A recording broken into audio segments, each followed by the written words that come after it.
My girlfriend keeps a spreadsheet tracking every spider in her apartment. I got her a pet tarantula, and now she's feeding them to it.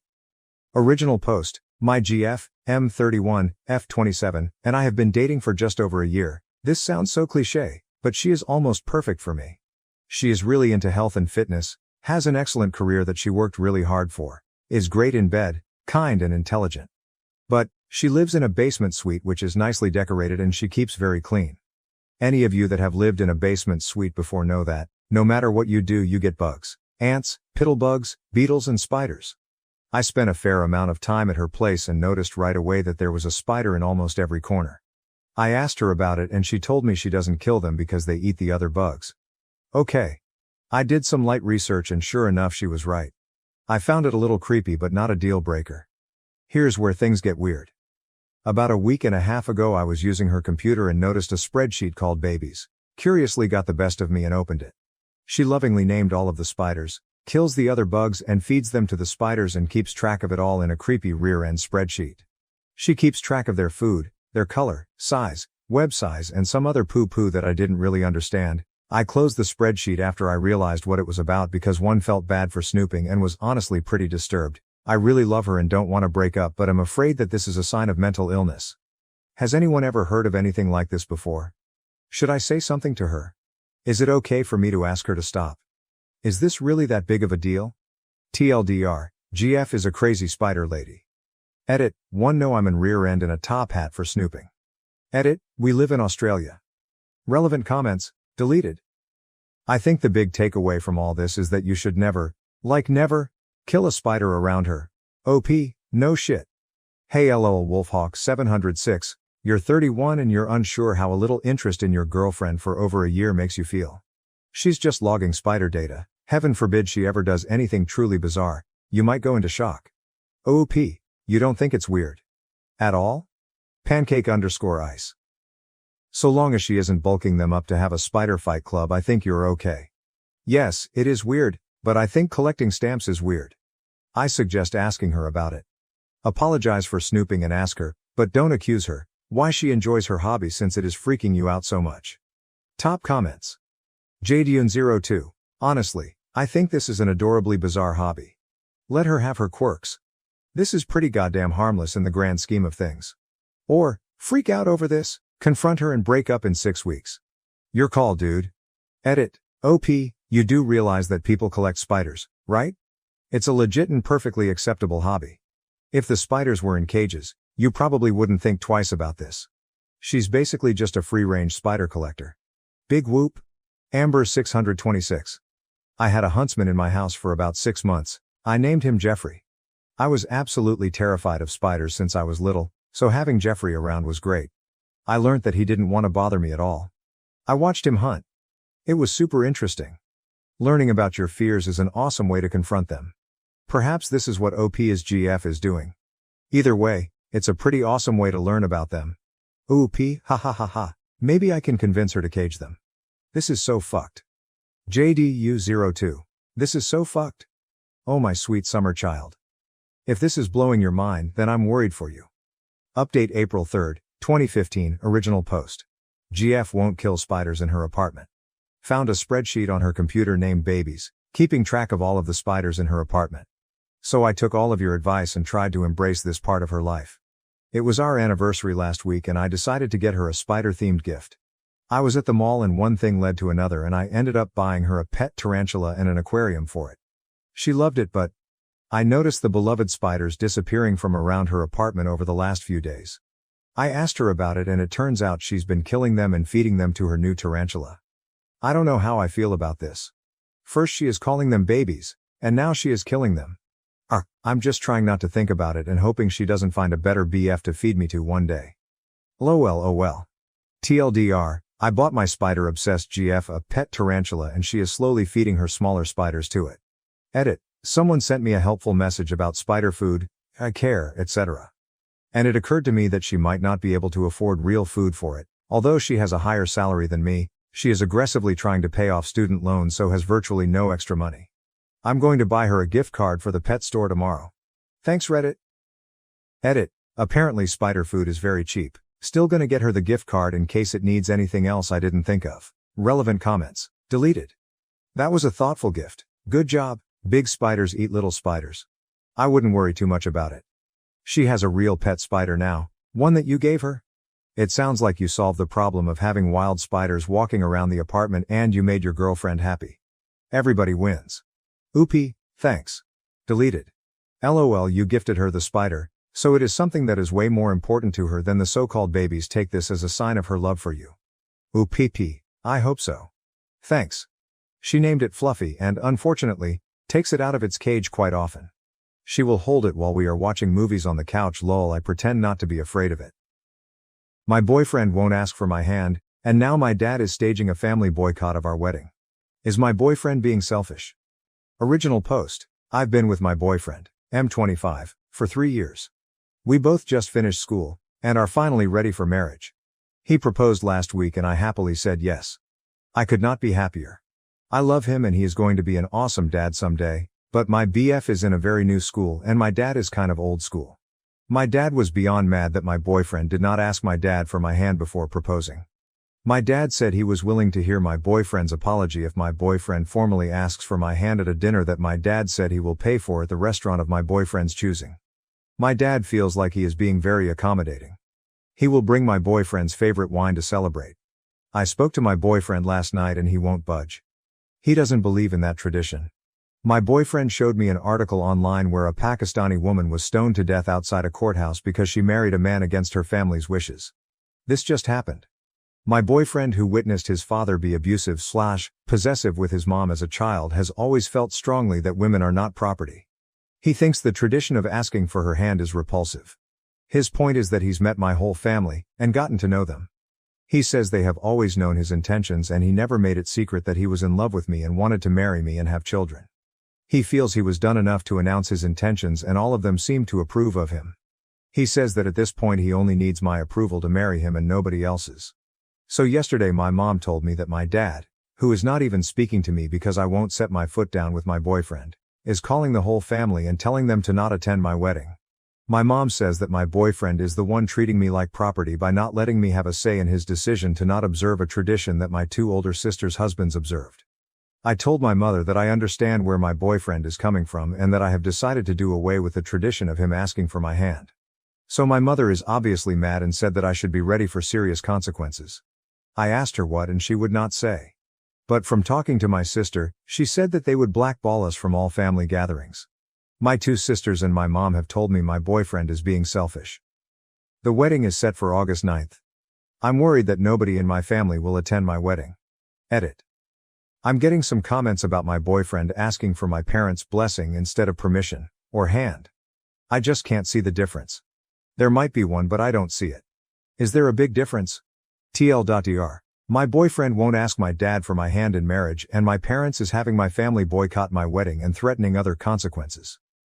Relevant comments. Oopie, thanks for the congrats and comments. I was just thinking as I read some comments here. One comment said that my parents should not have staged the boycott either way. So maybe the boycott signals something more than just my father wanting to be included in some way. I don't know. I'm now worried that the boycott and calling all my relatives signals more controlling issues that my dad has that I never noticed before. My 2 older sisters had no problems with their wedding because they did everything the way my dad liked. So I'm scared now that maybe my boyfriend is right that it's not just a tradition. Deleted. My dad feels like he is being very accommodating. No, both he and your mother are being controlling.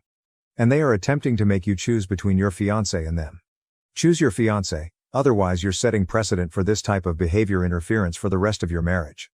OOP, this is what I'm afraid of. My fiancé and I don't practice Catholic religion like my family does. So I wonder what will happen when my kids aren't baptized and all that. Pastanazgul. You two need to have a discussion about how the children will be raised religion-wise now, before you have the child. Just advice from someone who learned the hard way. OOP, we did. We don't want religion in our children's lives. We decided that education is going to be the focus and they will make their own minds up about religion once they are educated adults. I grew up Catholic but I don't want that for my kids. My husband grew up somewhat Christian and he still believes in God but he doesn't want religion to be a part of our family either.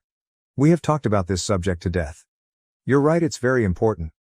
I realize we might change our minds later, who knows. But my family doesn't know about this.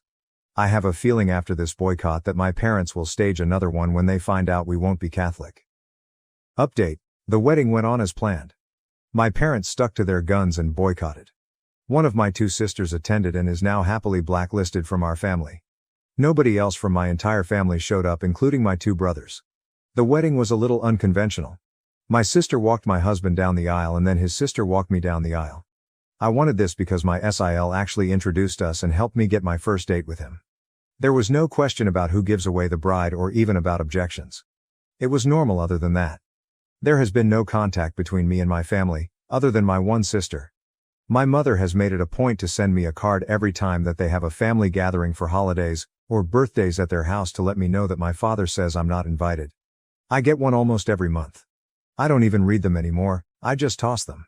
I don't know why they keep sending them because I've made no effort to contact them and I live over 3 hours away, so it's not like I will run into them by accident. The reason I came back to post this here is because some people here made a prediction that came true, that they would come crawling back when we had children. I am now expecting our first child, a girl. She will be the first grandchild for my parents. My parents found out about the pregnancy a few months ago through a family friend. They didn't waste any time in making demands, not request demands. My boyfriend and I are not religious, but I had a Catholic upbringing. I don't practice at all by choice. My mother called me back in April telling me that my father wanted our daughter's middle name to be his mother's first name. I said no. My father was listening in on the speaker, so I went ahead and told them that they were officially uninvited from all birthdays, graduations, and any other important dates in her life. My father called me half an hour later crying and begging me to come stay with them for the birth so my mother could care for me. I said no. He also said that he had already made arrangements for his priest to baptize her at his church, but that I needed to agree to naming her after his mother if I wanted this to happen. He said he'd already planned a big celebration for the birth and the baptism that he was paying for. I said no to all of it. He went from meekly trying to sweet-talk me to raising his voice at me, and I hung up.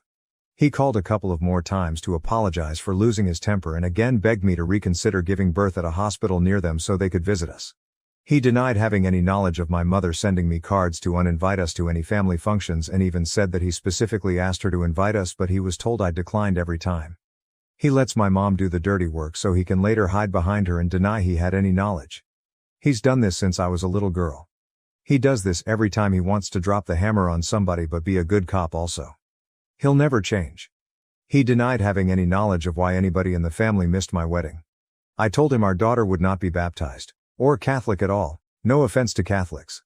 I told him he was too manipulative and controlling and I didn't want my daughter exposed to that. He's too toxic and just venomous. Coincidentally, the day and for several days after that phone call I got tons of calls and emails from my brothers, their wives, my sister and all my aunts. They all wanted to apologize for missing my wedding, and all had specific excuses, and wanted to make plans to be there for my daughter's birth. I banned them all from her life until she's old enough to decide for herself to let them in. My husband was a little surprised and not sure about banning everybody forever. He's more leaning towards supervised visits if they want to drive to us. My dad has been calling him like crazy, but we are a united front. My husband is deferring to me but giving me ideas as to how I can give a little if I decide to. But with my family there's no giving a little. They want it all. For now, they're all banned. I will reconsider when the youngest of our children turns 18. For now my dad will have to settle for sucking up to my husband while I stick to my guns. Unlike him, I don't mind owning my decisions even if it means I'm a bad cop. I'm not ready to give up a relatively drama-free, stress-free life to allow my dad and all his sheep back into our lives.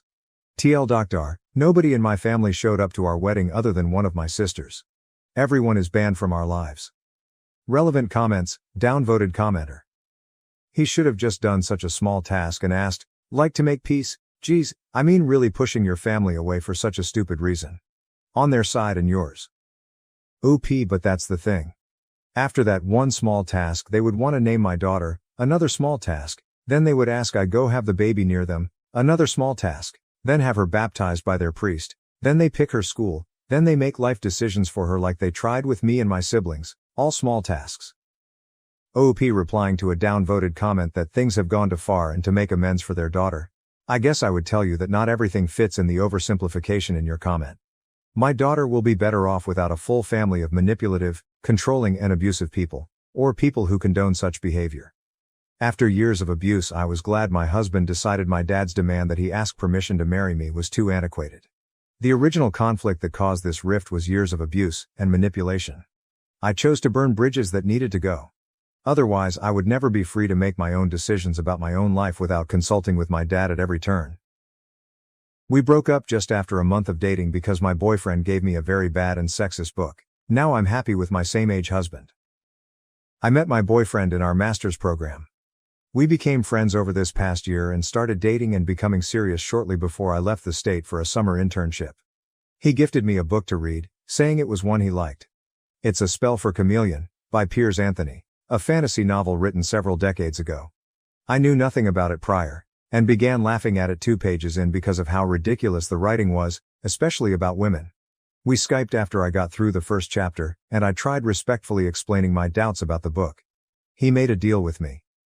Knowing I'm a big Harry Potter fan, he promised to give the HP series a chance, starting with Philosopher's Stone, if I gave his book a chance and kept reading. This rocked my world, and I had a sudden burst of motivation. I'm on chapter 3, and I cannot stand this book. It is one of the most sexist and misogynistic texts I have ever had to read, and it honestly makes me feel like crap. Not to mention it's just poorly written all around, painfully spoon-feeding obvious symbolism, and excessively throwing in fantasy creatures concepts that do nothing for the plot. The protagonist is a complete dillhole that I couldn't care less about, and as a reader, I don't want to follow him or anything in the fantasy world of Xanth. But of course, flat out telling my boyfriend those thoughts about a book he enjoys would be hurtful, and he has every right to have different preferences. I am shocked that he would recommend such a book to me though. He is a respectful and educated man, treating me very well and identifying as a proud feminist. This recommendation was out of left field. Does he not remember how hurtful the author's writing on women is? Did he read it at a young age, and has since grown? I can't expect him to hold his end of the bargain and read Harry Potter, which is fine, especially if it means not having to put myself through Piers Anthony's excuse for writing ever again. I like my boyfriend a lot. How do I respectfully tell him why I cannot invest in this book anymore? It's important to me that he realizes the negative messages being suggested, but I want to do this without insulting his taste or making him feel at fault. TL Doctor, boyfriend gave me a book to read, and I accepted. I think it's sexist and poorly written. How do I tell him that I cannot keep reading? Should I explain my concerns? Relevant comments. OP explains why the book is horrible. Example 1, I like beautiful girls, he said. And I like smart girls, but I don't trust the combination.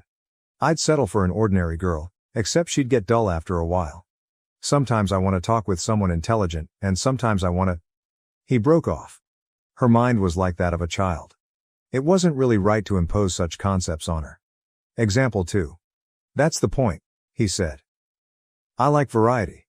I would have trouble living with a stupid girl all the time, but you aren't stupid all the time.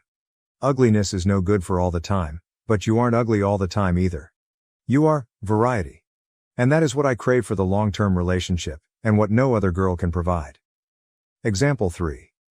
All women are the same inside, they differ only in appearance and talent. They all use men. Example 4, that whole rape trial in chapter 3.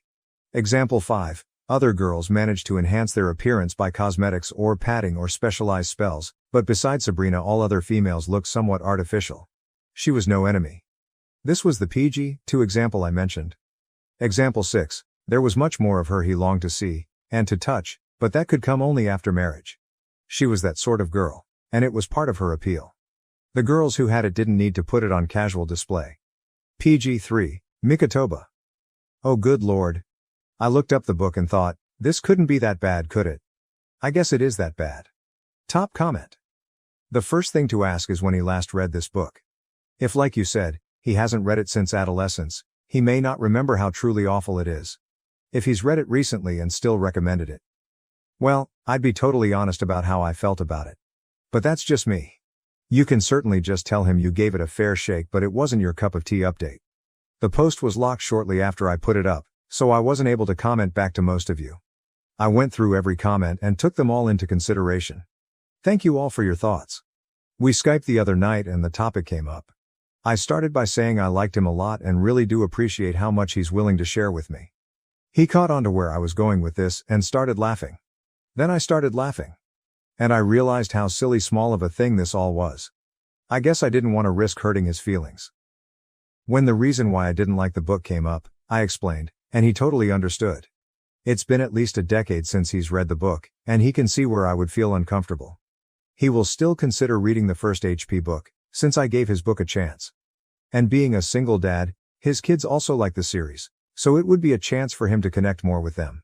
I ended by saying that I hope this doesn't discourage him from sharing more things he likes. If anything, it encourages me to find more that you'll appreciate. Q heart flutters.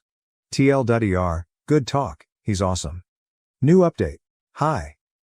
I would reply to this under the username you lazy chickbum, but it got locked a little over a year ago. Reddit banned me for sharing a mayor's office contact information lol, and I created this one shortly after. It's hilarious this post is being shared because it's from such a different time in my life. Your instincts are right. This relationship only lasted a month after this post. I took an opportunity to live and study abroad for a few months, and it was clear that he didn't want anything that deep, dodged any conversation that required vulnerability, didn't like that I wasn't always 100% perky, etc. I also had a rough breakup before this and wasn't making the best judgment calls when it came to dating. I could have caught a few more things about him that give similar concerns now as this book recommendation then. So I called it off. Oh my god, then he suddenly wanted to make it work, and kept it up for over a year after the breakup. We weren't even together that long. He would text me as if we never ended, and I would shut it down. He eventually stopped, but I still get occasional notifications on LinkedIn that he viewed my profile. I'm now happily married to someone my age, not knocking appropriate relationships with age gaps. I'm good friends with a couple who are 12 years apart, but I dodged a bullet, folks. Thanks for giving me a good laugh with this flashback. Parents accused me of an affair with my brother-in-law, threw me out, and tried to destroy my career. The shocking truth uncovered. Over the past 6 years, I have established a prosperous career as a senior programmer at a large software business. My parents insist on family values and sticking together, so even though I make more than enough money to live on my own in a wonderful apartment, I've been living with them. Although they have always been domineering, I persuaded myself that it was simply their expression of affection. The environment in our home has always been complicated. This is also where my sister Emily, 32F, and her husband James, 34M reside. 3 years ago, James obtained a job close by, and our parents were overjoyed, so they moved back. With her ideal life, marriage, and grades, Emily has always been the golden child. The comparison began in our early years and has continued ever since. I love my sister, don't get me wrong, but sharing a home has been difficult. Since I work from home the majority of the time, my folks are always watching me. They keep an eye on who I speak to on video conversations, when I start work, and when I take breaks. They have persuaded themselves that this degree of engagement in my life is both required and typical. Even though my precise schedule is shown on the refrigerator, my mother frequently interrupts me in my home office during crucial meetings, saying she forgot I was working. Michael, my 29-year-old lover, lives across the nation. He has been tremendously supportive over our 3 years of long-distance dating. But he and our relationship were never accepted by my parents. They treat James as the son they never had and compare him to him all the time. They attack every aspect of Michael, including his choice to live on the West Coast, his work as a software engineer, ironically, the same field as myself, and even his attire when we video chat. James has always been cordial, not only as his wife's sibling but also as a little sister. We had a good relationship and I valued having someone who didn't criticize me all the time.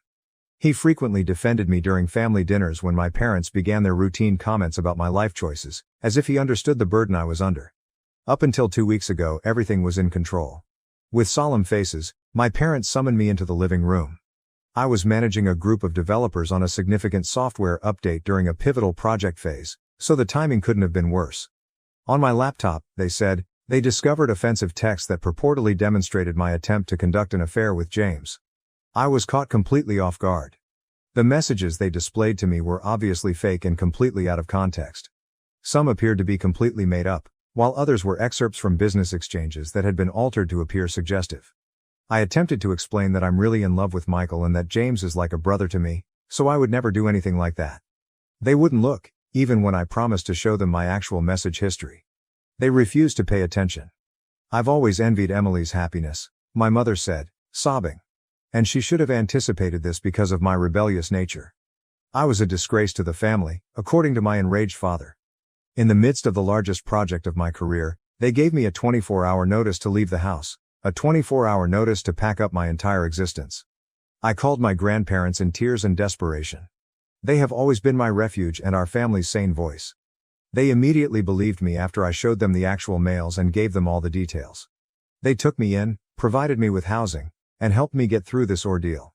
In order for me to continue working, my grandfather even assisted me in setting up a makeshift home office in their spare room. My father was furious to learn that I was staying with them. When I wasn't there, he actually came to their house and yelled at them for enabling me and undermining his authority. My father became even more irate when my grandfather refused to back down and stood up for me. Declaring he would never talk to them again, he stormed away. I was devastated to see my grandfather, who is normally composed, trembling with rage following that altercation. When my father began getting in touch with my place of employment, things got worse. He made outrageous charges about my inappropriate behavior and unstable mental state in emails he sent to my manager and the Human Resources Department. He even made an attempt to persuade them that I was giving competitors access to company secrets. Fortunately, my manager has been understanding and my work history speaks for itself. However, the strain is having an adverse effect. It has been embarrassing for me to have to explain these private matters to my staff. Then my granddad unexpectedly died yesterday. The agony is intolerable. He was more than simply my grandfather. He was also my confidant, my guardian, and the one who always had faith in me. The fact that my parents did not attend the funeral only makes it worse. They had left town. Later, when I was organizing my grandfather's funeral, I discovered through my cousin that they were actually on vacation, sharing photos from a beach resort on Facebook. Every happy picture they shared made my heart ache. Taking an emergency leave of absence from his job, Michael flew in to support me during this trying period. My parents appeared out of nowhere as soon as he got to my grandparents' house. As though Michael's presence was somehow improper, my father icily inquired as to why he was there. I eventually lost my temper at that point. I asked them who they believed had taken care of all the funeral planning, who had supported Grandma during her most trying time, who had stayed up late planning the ceremony, calling family, and interacting with the funeral home while they were taking selfies on the beach. Then, in an unsettling development, my father's entire personality altered. A disturbing peace took the place of the rage in his eyes. He became oddly calm and said he wanted to forgive me for what had happened with James and let the past be the past. He said he would let me stay with Grandma, but only if he got what was rightfully his. I understood exactly what he was after, therefore I was horrified by the abrupt change in his demeanor. My grandfather had been quietly successful with his investments over the last few years. My father desired his inheritance because he had accumulated a sizable nest egg. He had the gall to come and demand money after everything they had done to us and after leaving us during the funeral. He was unaware, however, that Grandpa had anticipated this. While organizing Grandpa's study the day following the death, we discovered a note hidden in his desk drawer. All it said was, "Call Bob." Bob, who had visited him multiple times over the years, was both his lawyer and an old friend. We found out that Grandpa had left everything to me when we got in touch with him. I now owned every cent of his savings. Grandma would always have a place to live, protected from anyone who would try to take it away from her, thanks to the house being signed off to her. My father broke his cool exterior when I told him this. As he accused me of controlling Grandpa and turning him against his own son, his face flushed with anger. He went on a tirade about how he deserved his parents' money and how he had always supported them. He was the one who had left his family to pursue his greed, so it was almost comical that he was accusing me of deception. In an attempt to persuade me, my mother said things like, "Didn't you try to take away your sister's happiness? You now wish for us to suffer as well." However, I refused to back down. Grandpa had made up his mind, and I was going to respect it. I clarified that Grandpa had only recognized where their priorities lay and that Bob, his attorney, could confirm all I said. I also said that there was no conspiracy. The tension in the air was oppressive as they departed. As I watched them leave, I felt both relief and grief. Relief that Grandpa had kept us safe even when he was not around, and sadness that my connection with my parents had reached a breaking point. I'm now concentrating on reconstructing my life and caring for Grandma. Throughout it all, Michael has been amazing, offering consolation and support when I needed it most. However, I can't help but wonder whether there was anything I could have done differently to avoid all of this suffering. Reddit. I realize this post is lengthy, but I had to get everything out. Everything has become more problematic because of the inheritance situation, and I'm worried that my parents might try something extreme. I would be grateful for any guidance on legal protection. Has anyone else experienced a similar situation? How did you respond to it? Update 1. Things took a turn for the worst a few days after my last update.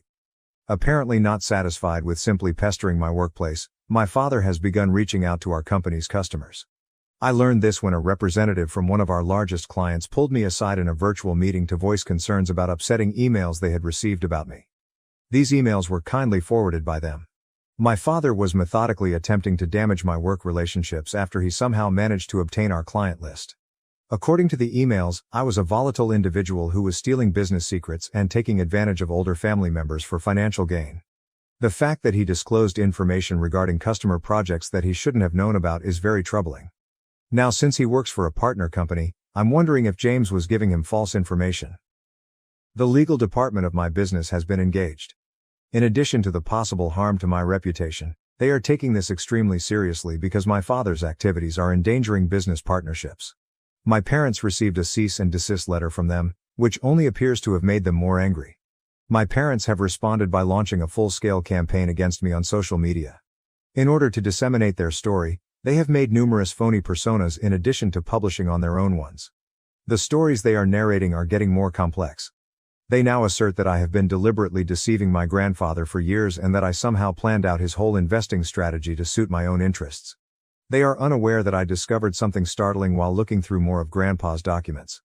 Classic Grandpa, always the meticulous planner, had a secret compartment in his desk drawer that held a USB drive and a pile of papers. Along with comprehensive documentation of what seems to be systematic tax fraud and money laundering through my father's real estate business, the USB drive included years' worth of email correspondence between him and multiple offshore accounts. I informed Grandpa's attorney, Bob, about these results right away. He wasn't surprised, which was an odd response. Grandpa had apparently been gathering this information for years, recording each dubious business transaction and suspicious activity. Even photos of meetings with well-known dishonest business people were included in the folder. Bob clarified that Grandpa had been assembling evidence but was holding off on taking action until the perfect time. A set of emails revealing that my father had been embezzling money from his own parents' accounts for years was the most upsetting finding. Probably thinking they wouldn't notice, he had managed to get access to their financial portfolio and had started taking little amounts out. Grandpa did notice though, and instead of confronting him right away, he decided to record everything. To examine all the evidence, Bob is currently collaborating with a group of forensic accountants. According to him, we have more than enough to possibly file criminal charges in addition to defending against any legal claims my parents might make. I have mixed feelings about this. While I desire justice, I still find it difficult to imagine my own father being charged with a crime. James's eagerness to return to my parents' house is further clarified by the evidence. He and my father exchange a number of emails about business prospects that seem eerily similar to Ponzi scams. I'm beginning to question whether the entire charge that I attempted to woo James was a preemptive move, meant to discredit me should I ever find out what they were doing. In the meantime, my mother has started calling my grandmother every day, alternating between threatening her and guilt-tripping her. The most recent strategy is asserting that my father's health is suffering due to the stress of my betrayal, and that I will be held accountable if anything were to happen to him. On Bob's recommendation, my grandmother, God bless her, has begun recording these calls. We've put in new cybersecurity procedures and placed security cameras throughout the house to keep ourselves safe. Bob suggested that I freeze my credit and assisted me in securing all of my accounts. When my parents see their intimidation strategies aren't working, he fears they may attempt a financial retaliation. My job has been suffering due to the stress, but in a surprising turn of events, this has improved my standing inside the organization. My manager has been tremendously supportive after seeing the proof of my father's harassment campaign. My application for a completely remote job has been expedited, so I won't ever have to worry about working from my parents' house again. Throughout it all, Michael has been my pillar of support. In a spare room at my grandmother's house, he has assisted me in setting up a safe home office with backup systems and secured communications. We're also talking seriously about his moving to a job nearer to me, but I'm concerned that this would make my parents even more of a target. To help me cope with everything, I've started going to a therapist. She is assisting me in realizing that I am not to blame for anything and that it is acceptable to feel both love and resentment for my parents. Processing the knowledge that the folks who raised you are not who you believe them to be is a difficult process. We are currently awaiting the completion of the forensic accountant's analysis. Within a few weeks, Bob continues, we should have a good picture of the scope of my father's financial crimes. I'm getting ready for whatever might happen next. My parents, who know me well, will not tolerate this. I appreciate your prior support, Reddit. I never thought my family's drama would reveal something so significant. Has anybody else learned that their parents committed financial crimes? How did you decide whether or not to report them? I'd really appreciate some advice on this. Update 2. Emily arrived at our home this morning without warning. As I prepared myself for another altercation, I saw a broken lady instead of rage. Her normally flawless appearance was unkempt, and her eyes were red and puffy. She broke down in tears before I could even inquire what was wrong. She sobbed and told what had transpired. James had been in Chicago on a purported work trip. Emily had flown out to his hotel in order to surprise him. She believed a romantic gesture may help ease her feelings of insecurity over their relationship. Rather, she entered his room and found him with another lady. It wasn't the worst part though. Emily insisted on seeing his phone during their heated argument. The whole story of our family was broken by what she discovered. The offensive messages that had caused me to be expelled. I never made them. To escape suspicion, James had kept one of his mistress's phone numbers under my name. Using my name as a front for at least 3 different women, he had been having several encounters. The most startling aspect of all was perhaps how our parents reacted when Emily told them this information. Rather than offering their heartbroken daughter assistance, they advised her to remain silent and try to resolve the situation with James. They cared less about Emily's happiness and more about keeping up appearances. To spare the family the shame of a divorce, they even advised her to forgive him. Then Emily found something much more unsettling. She discovered emails on James's laptop that showed he and our father had been involved in more than just family affairs. Together, they had established a number of shell corporations to conceal funds from investors and taxes. James has been directing contracts to these shells at exorbitant pricing by virtue of his position at his company. Accounts in Switzerland and the Cayman Islands were found via the money trail. Emily discovered pictures of James having meetings with strangers, all of which were stored in a secret folder called insurance. James appears to have kept records of everything, most likely for protection against any attempts to expose him. Another realization dawned on me as Emily told me these specifics. Not only was the inheritance at the center of the recent harassment of my clients and workplace, but it was also a frantic attempt to discredit me before I might learn of their financial machinations. They thought I might eventually find their digital trail because I work in technology. My sister is currently residing at Grandma's house with us. She is working with Bob to document what she has discovered and has filed for divorce. In addition to harming James, the data she presented could have disastrous consequences for our father. She discovered certain transactions that were exactly in line with the documents Grandpa had been gathering. The irony of it all? For years, James had been living beyond his means, using the proceeds of these illicit operations to fund his numerous affairs. In addition to wanting to be near James's place of employment, they moved back in with our parents since they were having financial difficulties as a result of his extravagant spending on his covert life. Through all of this, Emily has shown incredible bravery. She has already discussed her findings with the FBI, who are especially curious about the financial fraud's global components. She has been informed by the investigators that this case may be worth millions of dollars. Our parents' approach has entirely altered. They are now attempting to argue that they were duped by James and were unaware of the true situation. However, the data points to a different conclusion. Documents we have discovered reveal that our father was the mastermind behind numerous of these plots, with James acting as the front man for his business. Emily is suffering from the stress of it all. For the first time in our adult lives, we have been spending evenings discussing things, and she has begun visiting her own therapist. She has repeatedly expressed regret for not trusting me and for allowing James and our parents to influence her. Since she was just as much a victim of their manipulation as I was, I have forgiven her. Grandma has been incredible during this entire ordeal. She said Emily needed the master bedroom more than anyone else at the moment, so she gave it to her. We've resumed having dinners as a family, just the 3 of us and Michael when he comes over. It's amazing how tragedy can unite people and forge new ties from the ashes of past ones. Our cooperation is complete, and the FBI inquiry is still going on. Our parents are still working to preserve their reputation in the neighborhood and have engaged pricey attorneys, but more people are discovering the truth every day. Our father's former business partners have begun to come out with their own accounts of dubious activities. Sometimes Reddit, the reality is more amazing than you might think. I'm finally with my sister again, and we're stronger together than we were before. We're getting ready for what is probably going to be a protracted court struggle, but at least we're doing it together as a family. A true family founded on support and truth rather than deceit and manipulation. Has anyone else experienced a similar situation where revealing a single family secret revealed a whole network of dishonesty? How did you handle the fallout? Update 3. The pace of progress has exceeded everyone's expectations. The FBI intervened last Friday morning when my father and James were enjoying their customary business breakfast at their preferred high-end eatery. I will never forget the expressions on their faces as they were carried out in handcuffs, directly in front of the city's most affluent business community. In an instant, their meticulously constructed image of prosperous business people fell apart. Teams attacked their offices, our parents' home, and a number of storage units we were unaware existed as part of the coordinated raid that took place in numerous locations at once. They discovered proof of a 3-continent money laundering scheme, offshore account details, and decades worth of fake documents. Over $50 million is the preliminary estimate of the whole scam. However, that wasn't even the most fulfilling aspect. Do you recall the pictures James had saved for insurance? As it happens, he wasn't the only one who kept records.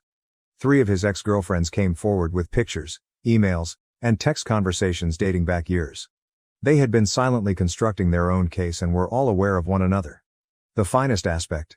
For months they had been collaborating with the FBI.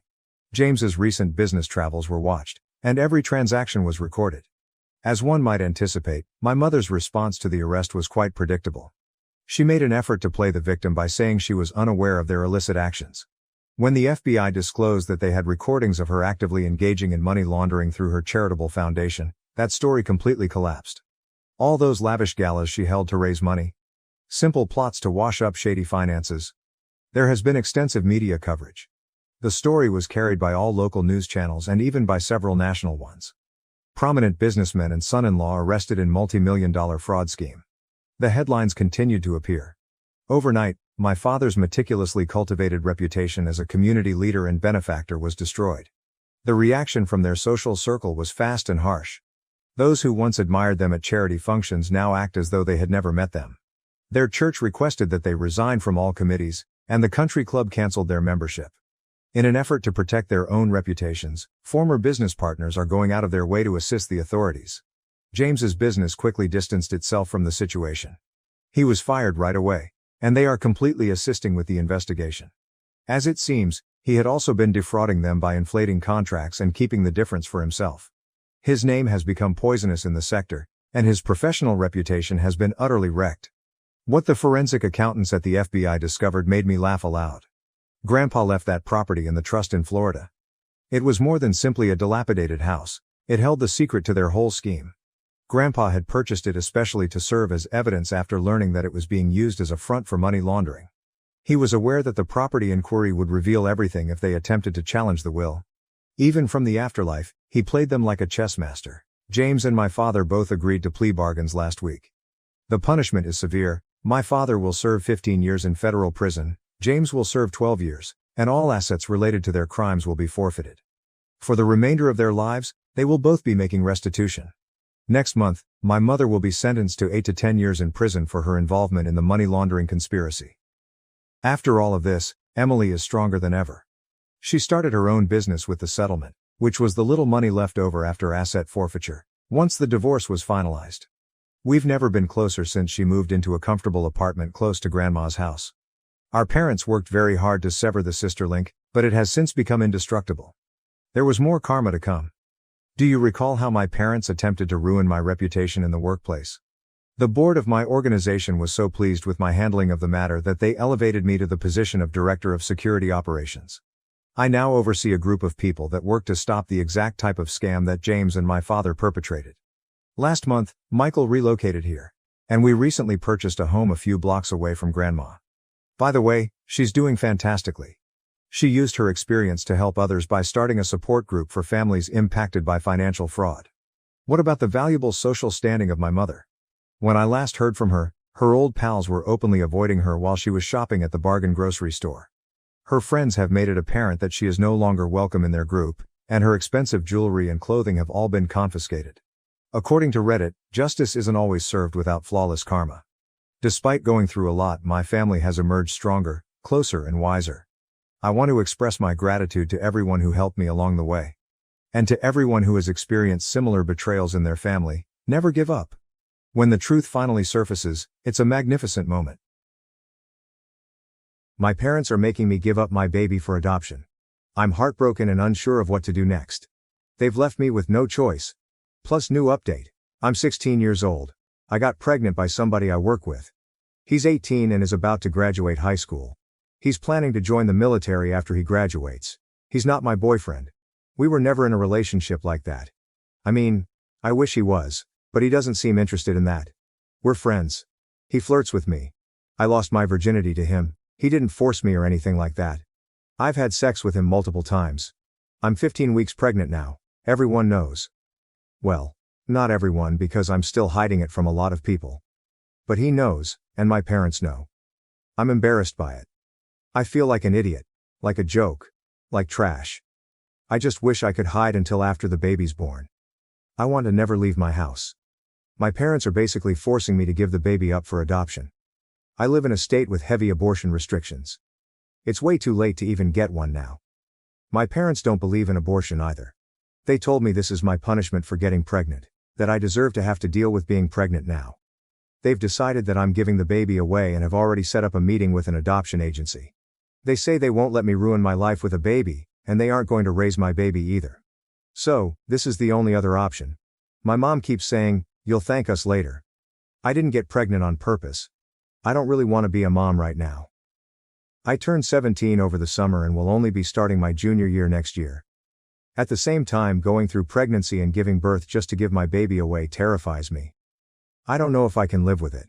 It literally makes me feel like I want to throw up or pass out. I feel like I have no choice but to go along with what my parents want. It's not like I could support myself, let alone me and a baby. I could never just do it on my own. I was too scared to get an abortion earlier on before I told my parents I was pregnant. I was so scared that I'd get in trouble, but now I realize that probably would have been the easiest thing for me. If anyone reading this has given a baby up for adoption and survived it, please let me know what it was like. Do you get over it? Do you really end up feeling like it's the best thing for them and you're able to just live with it? Relevant comments. OP on her parents and raising a baby by herself. I know, and I'm not suggesting that I raise a baby by myself. I know it's not really possible. I would need a lot of help, which is also not possible for me given how my parents feel about it. So at the end of the day, sure, it's my choice, but I'm sort of cornered into only being able to make one choice. OP on the father, and if he knew she's pregnant, he knows I'm pregnant, and he knows my parents are essentially forcing adoption. I think he's relieved that they've decided this and are going to force me into it. I think he feels bad, but at the same time he doesn't want to be a parent, so he says stuff like, "Yeah, that's probably the best thing." OP on if her parents are choosing to take a legal route against the father. I'm in the US. He just turned 18 in April. They don't really want to involve him. I thought they'd confront him in person, demand to speak to his parents and stuff like that. They didn't react like that at all. I mean, they're mad at him and they blame him for this too. But they want to keep him removed from it all probably so nobody will interfere with what they've decided the plan is. IDK. Update: I'm 20 weeks pregnant now and will turn 17 within the next few weeks. My parents are still forcing me to give my baby up for adoption. We've met with an adoption agency. The adoption counselor knows that I don't want to do adoption. She asked to speak with me privately without my parents present to ask me a series of questions. I was honest and told her I didn't want to give my baby away, but I had no other choice.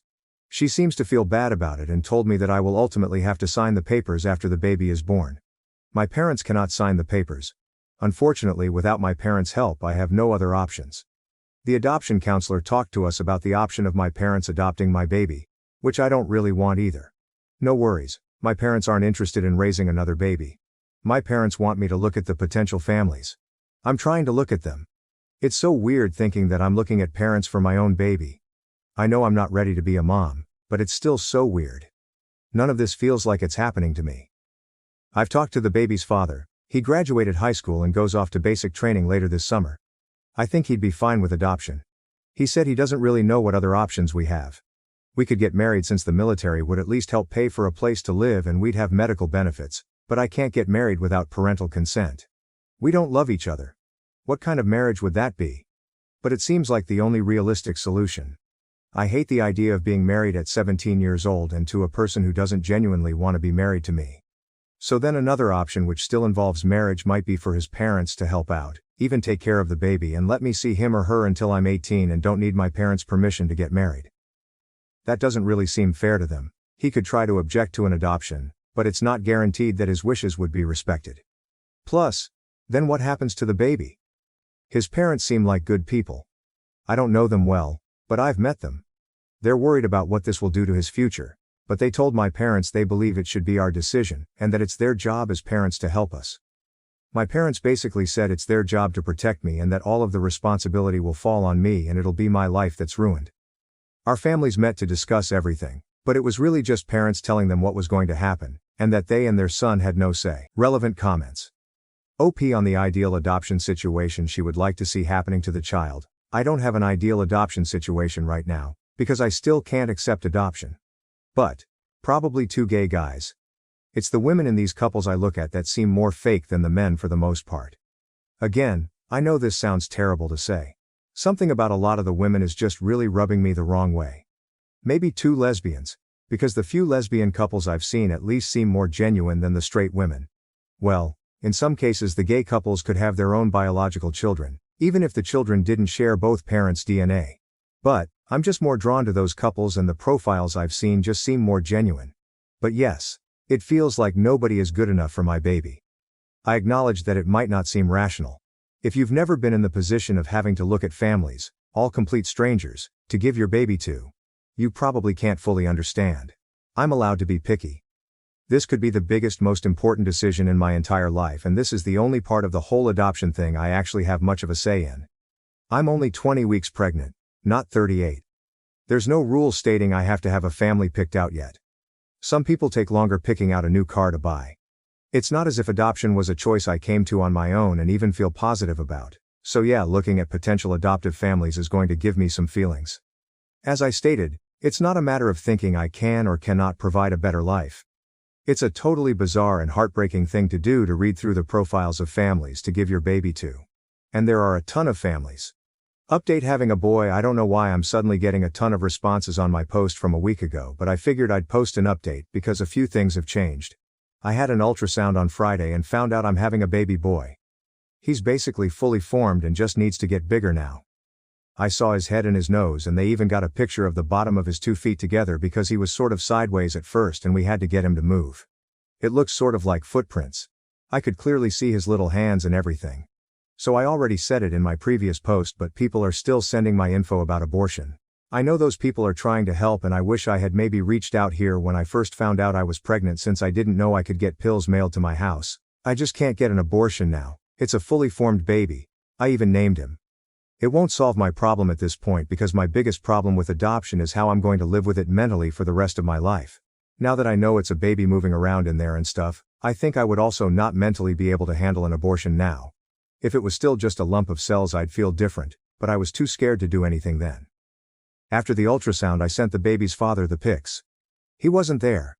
My parents don't want him or his family involved now, probably because I told them he offered to marry me and they yelled at me for even considering that. I told him I can't give the baby away and asked if his parents were really serious about helping and if he'd hate me for keeping it. He said he won't hate me. I still think he'll blame me for ruining his life. He already told me he thinks adoption is the best choice. If we got married and he got caught cheating on me, even if I was okay with it, he could get in a lot of trouble. He said, "Why would I cheat on you?" He said he likes me. He wouldn't have sex with me if he didn't like me. He just didn't see the point in us being in a relationship since he was leaving anyway. It was just easier that way. The thing is, I know I'm not the only girl he's been with during that time. I'm not stupid enough to think I'm special to him or he loves me. And we both know it's sort of ridiculous to imagine us being married or acting like adults, but I guess that's what you have to do if you have a baby. I can't really imagine being a wife, but maybe it wouldn't be too bad and I'd get to move away from my parents. He said it's really weird to think about, but I have very few options and he doesn't know what else he's supposed to offer, but he's going to talk to his parents since I'm too shy to. I guess I'm assuming they were just saying it to be nice, but are probably happy my parents are making me do the adoption. He says his parents aren't like that. I'm really just an inconvenience to everyone, and if I keep my baby he might end up not liking me too. I don't want to screw up my baby's life. I would do everything I could to be a good mom. I would grow up and learn how to be a wife and mom and an adult. I can't imagine living after giving my baby to somebody else. Also, if you're looking to adopt a baby, please do not message me here. Many people already have and I just delete those messages. It's creepy. If I do put my son up for adoption, it will not be to somebody I met through Reddit. I'm sorry. It's just very creepy to be messaged by adults here who want to adopt my baby. There was a comment full of hard truths left on this update. I feel horrible for you. You're in a terrible position. But your current plan does not make sense, and is not healthy for the baby. You want to marry the father who really doesn't want to be a father, because you'll have access to military housing and benefits. Being a military spouse is incredibly difficult. You will have to go where he goes, which means you will not really have support from his parents. Because they will not pack up and follow you every time he is relocated. So no real support from your family or his. It will be difficult for you to build your own career because your jobs will have to be accessible to where he is based out of. He will resent you for pushing for this marriage that you admit is loveless and would be out of convenience. So your plan right now means your baby will grow up with a dad who doesn't want him, a strained and/or distant relationship with grandparents, parents with an unhealthy relationship, and financial hardship. And you will be unable to leave when things inevitably implode in your marriage, because you will not be financially independent, and you will not have any support from your family. My heart breaks for you because you clearly love the little boy already, but it's a really bad idea for everyone involved. At this point it's one of those things where love means doing what's best for him. And what's best for him is being in a stable environment. Edited to add, because I keep seeing you say you aren't sure how it works in the military, I wanted to throw out there that I do, and that I'm not saying all this because I'm just guessing. My dad was in the Army. My long-term ex was in the Army. My best friend is married to a Marine. My other best friend is married to a man in the Army. And my cousin is in the Air Force. Being a military spouse is difficult no matter what branch you are talking about, and no matter how promising the benefits sound. Most people in healthy, loving long-term relationships struggle with the hurdles that come in military relationships. Two very young people who don't love each other with a baby and financial hardship? I don't see that working. My parents are forcing me to give my baby up for adoption. I'm getting married and moving in with strangers. I'm 24 weeks pregnant now. I just turned 17. My parents have been trying to force me to give my baby boy up for adoption. I've made several posts about it. I don't want to do it. We've met with the adoption agency and looked at families. I don't think I can survive if I do it. I can't imagine my baby being out there or forever being a nuisance to an adoptive family. They said if I keep the baby, I'll be doing it all on my own.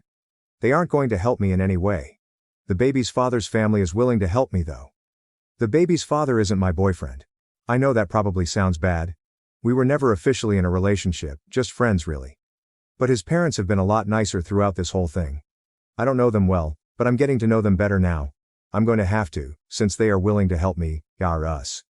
They aren't really happy that I'm pregnant, but they believe it should have been my decision about what to do about the pregnancy and eventual baby, and that as parents it's their job to help and support that decision. He's joining the military. His dad is retired military, brother is military. It is what he's always wanted to do. He just started basic training. So the plan is that we're going to get married when his family and I go out there for his graduation. Unless he changes his mind between now and then, which he might. I know he might. He hasn't said that, but I'm just scared he will. There wasn't time to do it before he left. Anyway, his tech school is over a year long, so the baby and I could move out there with him if need be. Or I can stay with his family here until he goes to his permanent duty station. That would allow me to graduate high school instead of getting a general educational development. Or at least finish the next year of high school normally. I need notarized approval to take the general educational development. At 17 and my parents refuse, but they've agreed to sign paperwork to allow me to get married. I don't understand them. I don't understand how they'd rather allow me to get married and go live with another family instead of just allowing me and my baby to live at home until I finish school and turned 18. It makes no sense. I'm not even a parent yet and I wouldn't let my 17-year-old get married. If it was between my 17-year-old getting married and moving across the country or supporting her decision to keep her baby and assisting her with finding resources to enable her to parent, I know which option I'd choose as the parent and it wouldn't be marriage. It hurts so bad. They've essentially said if he's going to marry me and his family is going to help us, then I'm not their problem now, so they'll sign off on that. They yelled at me, called me names, and locked me in my room. I could go back to being the daughter they love if I would just go along with their plan, but these things will never be the same between us again. His parents were the ones who convinced them to approve of the marriage. They met with my parents. Actually, we all met together. They've been the only ones advocating for me at all. They want me to finish school. They're going to help me arrange childcare and I'm going to move in with them before the baby is born. I will take my newborn baby home to their house. I don't even know these people. It's strange and uncomfortable for me, but I'm at the point where I can't be picky about what help is offered. Luckily the baby will be covered by his dad's insurance no matter what, and I will be covered by insurance once we're married. I'm not planning to depend on military benefits to address all our needs. It's just one piece of the puzzle. After I graduate I plan to get certified for something that has good career prospects and pays well. I'm going to be smart about what field I select, and I will use any opportunity to find grants or scholarships to help pay. My parents want me to go straight to a traditional 4-year college. I'm in honors classes now. I get really good grades. I scored very high on the PSAT. I should go to college, but I'm not really interested in any of the career fields that make college worth it. Financially, in my eyes. Unless I got a huge scholarship, I'd be paying mostly with student loans. So I'm looking into other avenues where I can enter my chosen career field much sooner and start making good money quicker without incurring so much debt. I'm really scared about everything. I've never had to do any adult things. I've blown up my whole life by getting pregnant and not going along with my parents' plan. I don't even feel like I have parents now. I never thought my family would end up this way. I sort of just want to go along with their plan because in many ways it'd be a lot easier. I could go back to my life and still be accepted by my parents and have their love and support again, but my life will never be the same. I think I'd regret taking the easy way out. I don't think adoption would be easy for me at all, but as far as day-to-day life struggles it'd probably help easier. I think I'd grow up and hate myself for doing it, and I'd never be able to undo it. What I'm doing now is the only option that I don't think I'll spend my whole life regretting. At least it won't make me feel like a coward. I still feel sick to my stomach when I think about everything that's happening. That I'm going to live with virtual strangers. That I'm going to get married. That I will eventually move across the country and be a mom and a wife before I can even legally drink alcohol. Although moving across the country doesn't sound too bad right now. I just don't know what I'm doing. I think I'm probably taking on too much, but it still makes me happier than when I thought I'd have no choice but to sign adoption papers. Relevant comments. Maroon Sweater, 123. Setting aside the fact that this nightmare situation should not exist and a shotgun contract marriage is probably not a great solution, OP won't just have access to healthcare and housing. Spouses have access to some education benefits too. Or they did in 2014. God, I'm old. Jeez. Honestly hoping this is a military recruiter troll or a pro-abortion troll because this poor fucking kid. Swim Sweater. She'll have access to some education benefits right away, but there are people who prey on those and scam you out of them for utterly useless certificates. My heart breaks for her because she and her baby daddy are going to be miserable. I don't think she realizes how tough it's going to be financially on top of emotionally. I really hope his family helps her sign up for whatever aid they'll qualify for, like women, infants and children, and use the Army Emergency Relief Car Seat Program to get one for free. Creepy. Snow 8166. Unfortunately, there's no optimal solution for OP. Even if she decided to abort, it's too late for her now. I imagine it would be very difficult to go through pregnancy and birth. Then give your own flesh and blood away to strangers. I can't blame her for not choosing that route, but it also sucks that she will need to sacrifice so much, and be in an unwanted marriage and living arrangement, in order to keep her baby. OP has to choose between two shitty choices. I messaged her about a government program that houses pregnant teens and helps them find housing arrangements and educational job opportunities, but since she's been getting a deluge of messages, she probably skipped over mine.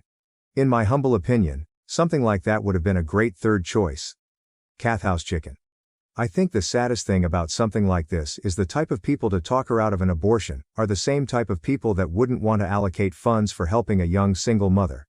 Our anti-abortion policies, coupled with lack of public funds to help new mothers who don't get abortions, really reiterate the purpose of anti-abortion policy, and that's to create a baby pipeline for adopters. After discovering my brother's wedding was fake and being excluded, our once close bond is shattered, leaving me heartbroken. Me, 30F, and my brother, 31M, have always been as close as twins.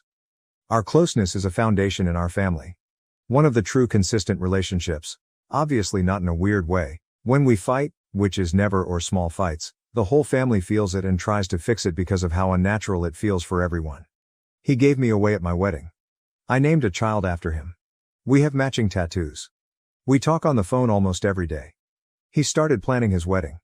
He asked me to be a groomsman, while his friend, 35-ish F, would be his best man. Everyone thought this was odd because of his role at my wedding, and none of us really know/have met his friend. I expressed how it hurt my feelings and was met with, "My wedding isn't about you, okay? Fine, I'll do what you ask." During the planning he called me every day. We sent ideas. I helped with making stuff. I didn't mind. I decided early on to not focus on titles but just to make this day as amazing as possible for my brother. He asked me to be a flower fairy, because this was a gay child-free wedding. I agreed.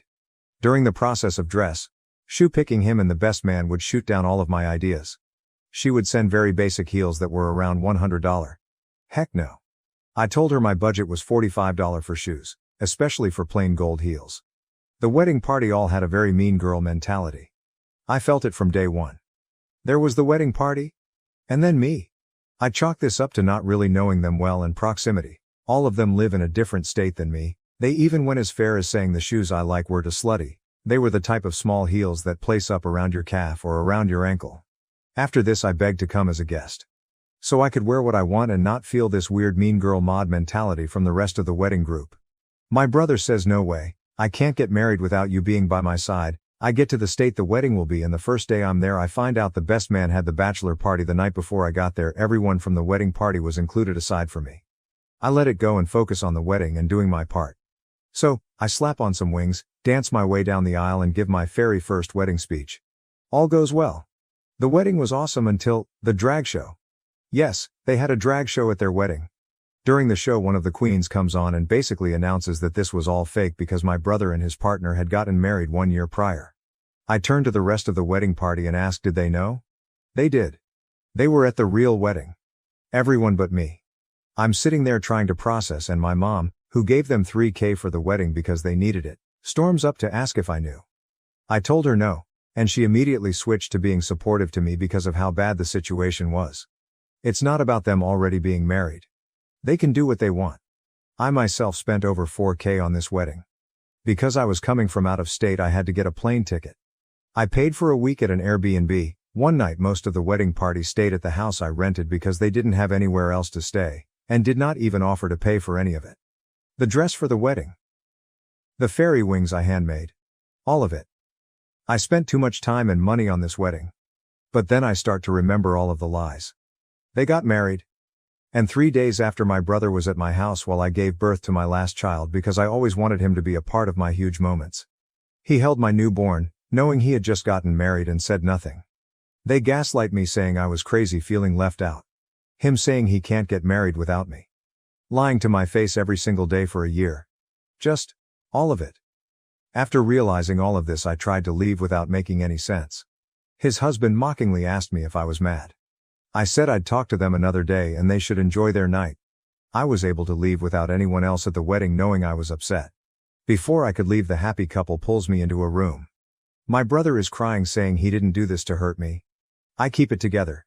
Say enjoy your night and we will talk another day.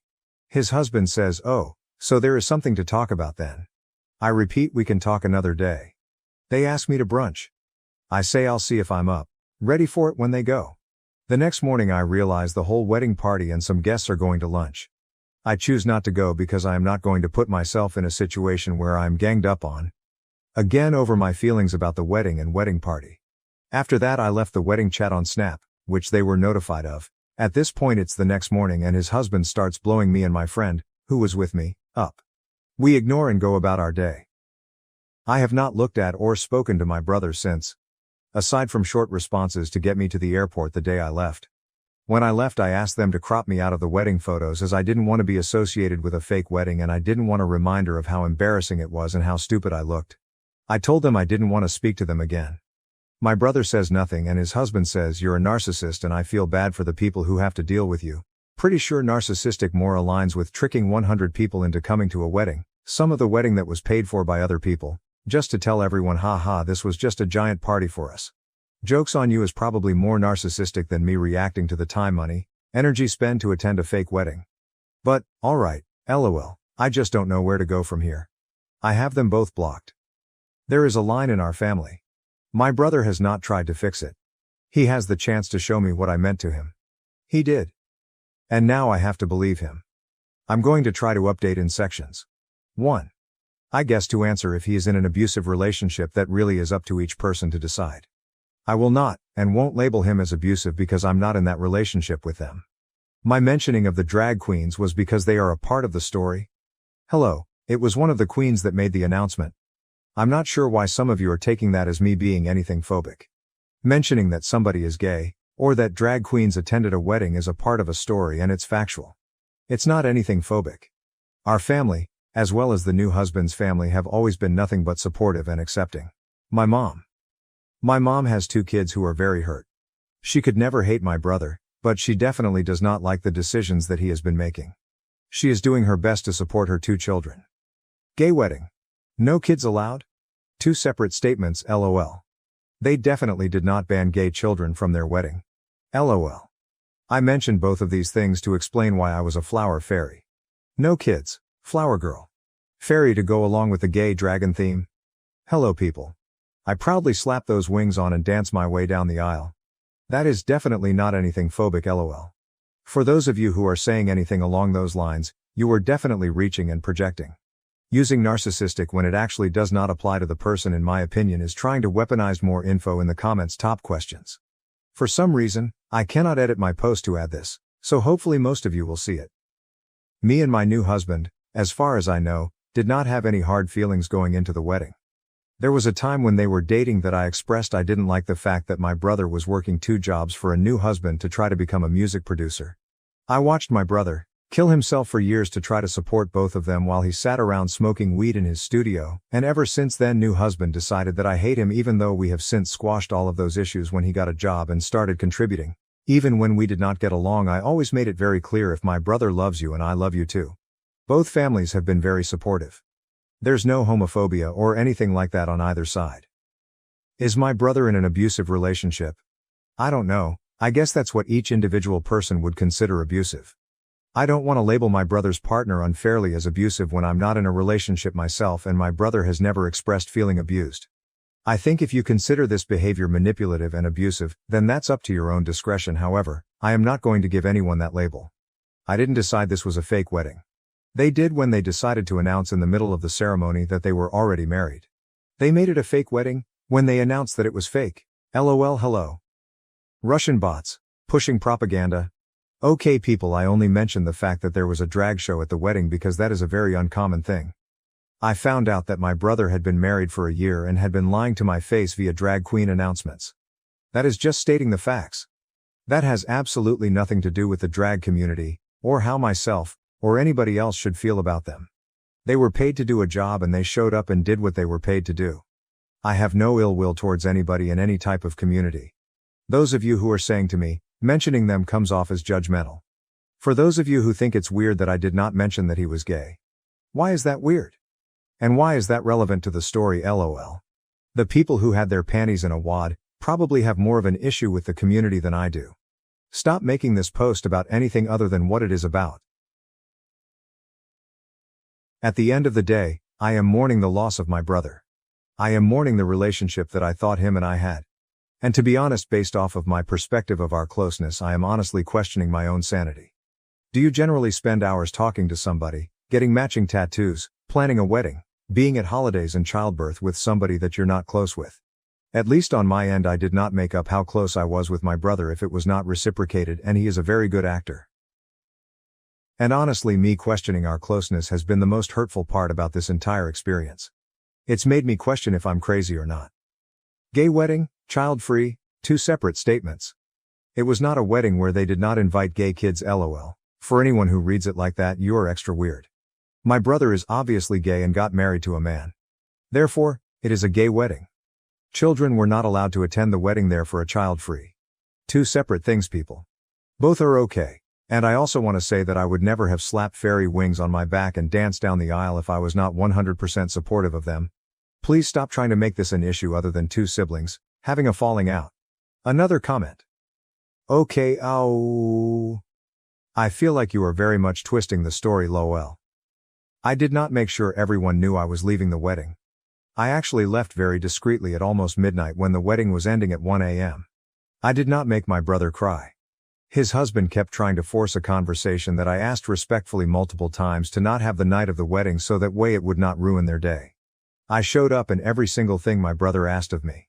I took the bullying, and it kept my mouth shut for most of it after I was accused of trying to make the wedding about me. From that point on, I went out of my way to do everything I could to make his day as special as I could for him. Comment about her husband. Brother tried to contact my husband to ask how to pay back what I spent to come to the wedding. My husband said that he was not going to get involved. Brother tried to convince my husband that I was overreacting. My husband told brother that is absolutely not true and I have every right to be upset, and what he did was bonkers. My husband very much has been supportive, but also is very sad to see me and my brother fighting like this. Update 1. I'm going to do my best to put as much information as I can, but it ends up really long and Reddit will not let me post. So I'm going to try to answer all of the questions and I'm going to paraphrase a lot. The update is, there is no update. Things are the same, they are still blocked. One suggestion was that I should write him a letter, which I actually did the day after this happened and I left it in his room. I laid out all of my feelings and described them in detail. How hurt I was. We had a 2-hour drive where he said absolutely nothing even after reading my letter. I did end up losing all of my manners when I landed and my husband informed me that he sent him a message basically saying that I was overreacting. I said a lot of things that I was not very proud of. At the end of the day I stand by my truth, and I stand by my perspective of what happened. Please stop trying to make this a phobia issue. Both families have been nothing but supportive. They represent themselves, not an entire group of people. Stop being so simple-minded. The mention of drag queens was only there because one of the queens announced that they had gotten married a year ago. Plus, how many times do you see a drag show at a wedding? If you read some imaginary undertone, that is definitely a you issue. Moving on. New husband, in my opinion, is not somebody that I would label as abusive. However, abuse is subjective. I think this more falls down to him being very emotionally immature. I am not a yes man, I was for the wedding. That's an appropriate time to be a yes man. Outside of that, new husband has always been intimidated by my opinion. I think he knows I can see through his BS. Weak men hate strong women. That's a fact. And that's the case here. However, we did not have any type of beef on the wedding day. Or for years before. I made it clear that if my brother loves you and wants to spend his life with you, then I support that. My mom is trying her best to be as supportive as she can to both of her kids. She could never hate my brother, although she absolutely hates what he did. As far as I go, I don't know who I am without my brother. He was just as important to me as my children and my husband. It was always me and him. To say that I am mourning is an understatement. This whole situation has made me question a 30-year relationship. Realizing his capability to live a double life that I'm not a part of has rocked to my entire world in my entire sense of reality. I'm not okay. I'm going to spend the next year being no contact. I'm going to go to therapy and get my mind, body and soul in the best place possible, while pushing as much good karma into the world as I can. Maybe then I will be able to decide if I want to close that door fully and permanently, or if I'm at a place where I'm willing to create a new normal with him. At the end of the day, I am absolutely devastated and heartbroken. I also want to address frequently asked things. 1. Baby was no fear of being overshadowed. The date that they got married was because it was a dating anniversary for them, nothing to do with me or my pregnancy. 2. I am aware that people get married and have a large ceremony later. That's okay. It's not what they did, it's how they did it. 3. I am not a Russian bot trying to push propaganda, lol. Those comments did make me laugh though. 4. If I had the answer to why they would feel comfortable doing this to me, then I guess I wouldn't be as dumbfounded as I am. I'm not leaving out any type of detail. Honestly, it would be a lot easier if I did something so horrible to deserve this, because then I wouldn't have to wonder why. I'd know. At the end of the day, I'm not okay. I don't know if there's anything he could do to fix this. I'll always wonder if he's telling me the truth or what he's hiding. After the way that his husband spoke to me, and after him allowing him to do that, I'm honestly so disgusted with both of them. I deleted the original post because I didn't want them to be attacked. Sadly, I still have a need to try to protect him. I don't know you guys. The brother-in-law appeared and made a comments in the original post. Brother-in-law here, I'll just start by saying, for one, having a big wedding ceremony 1 year later was not my idea, but once we decided that we were going to do it, we consulted many times about telling people beforehand for fear of things like this happening. I've never had a great relationship with Op, but we've tried to make things work mostly for my husband, her brother, because I knew they were very close and I wasn't too fond of her due to our interactions in the past. I know how important those close relationships are and would never wish to tear that apart. Op didn't want to talk about it at all. We tried to apologize and explain that the intention was never for any humiliation or insult to anyone at all. But she wouldn't have any conversation about it, especially the night of. The next day at the Airbnb, I tried to open a dialogue with Op about how she was feeling, and she only responded with snark and comments about how there's nothing to talk about. That's the small conversation where the "so there is something to talk about" statement was said by me. I eventually let it be and left the room. Everything that was said by her didn't help me or anyone understand really how she felt about it, and the little she did say seemed very self-centered and about how this was a plan to humiliate her specifically, which it most definitely was not. Reading through this now though, I do understand a bit more why she felt that way. And for that I truly am sorry. Anyway, I'm not entirely sure how these work or if there's a proper way to post this, but ask me anything. Reply. All I'm going to say is, you both are married now and you made your choice. You both are a partnership. You both collectively decided to do this and decided it was a good idea, and the consequences are, I want nothing to do with either one of you ever again. That's it. There is no reason or purpose to keep having an open dialogue about this because it's done. And you starting out your post with "you don't like me" pretty much confirmed everything that I said. I wish you and him nothing but happiness, but this conversation is over. I've heard your side of things and it still isn't good enough to justify what you both did. And I'm choosing to walk away from both of you. Another reply. He admits in the text above he knew. He literally says we didn't want to tell people because they were there and happy. He knew what he was doing. It was a huge manipulation. Lying to people to get what you want is manipulation. Omitting things from people to not give them the power to make a fair choice is also very much manipulation. They knew what they were doing. In the sentence, the other people said, "Brother doesn't value sister the same way." That's it. That's the end of the argument. They both showed me exactly what I meant to them. The motivation behind it is not really important anymore. Maybe this was just a total oversight and a mistake, but regardless, the result was the same. And the consequence remains the same. I want nothing to do with y'all. I wish you happiness because I will always love you. If you make him happy, then I am so happy for the both of you. Truly I am. Our relationship was the sacrifice for this day and you both decided to make it. I reacted to it and was trying to sort through my feelings by posting on this podcast. I did not expect for it to go viral, so for that I'm sorry. I did try to remove the post, but it was too late. I realized that you don't like me due to past interactions. And that's fine. So what I'm about to say won't matter. My heart is completely shattered. I'm literally going through a mourning process like someone died. Because that night the relationship N and I had did die. He has always been my person. He isn't now, and I've never felt more alone. I honestly don't know if I'm going to be okay. Both of your responses just confirm everything I said and everything I felt. You have your side, I have mine. But ultimately everyone is feeling the loss of me and N. This changes everything in the family. I'm going to continue to root for both of you. Always. But I am going to do it from my side of the world. In an emergency, either of you can call me and I'll be there. But outside of that, I am good with both of you. You don't like me, I'm out of your life now. You don't get to defer to Neva when it comes to me but want to orchestrate our conversation after he did what he did. You are not a safe place for me. Just like I'm sure you feel like I'm not either. You win. Go be with N. Go have a happy life. Update 2. If you're reading this, you're here because you're super invested in my family's tea. LOL. But really, I'm okay. I'm going to be okay, or maybe I won't. Either way, I am going to keep moving forward, and if you want to come along with me, you can follow me on TikTok. I'm not trying to be an influencer. I'm just going to use it as a diary, / coping, safe space. My name on there is Tukari, 29. New update. I wish I could be writing that my brother had begged for my forgiveness. Those things somehow managed to go back to how they were. But they haven't. Nothing with my situation has changed. The only thing they truly changed was my perception of someone I thought I knew.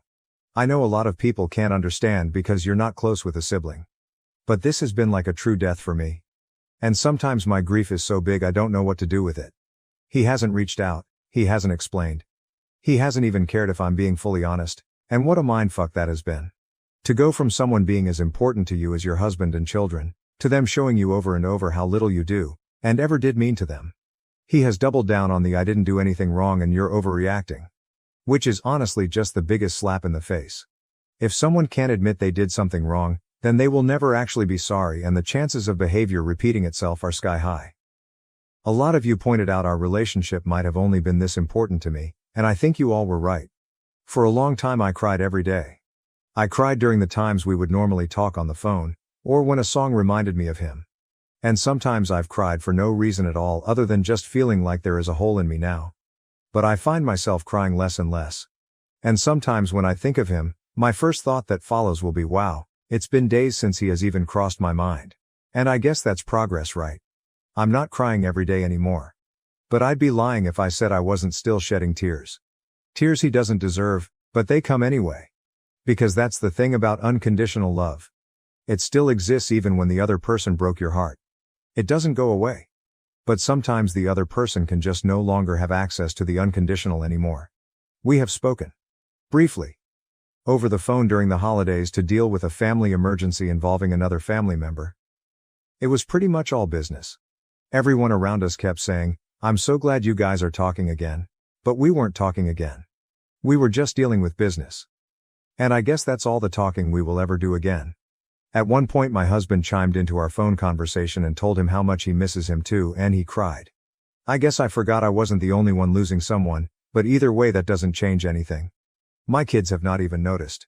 He did try to send Christmas gifts to them through my mom, but only because I said something about him not acknowledging my son on his birthday.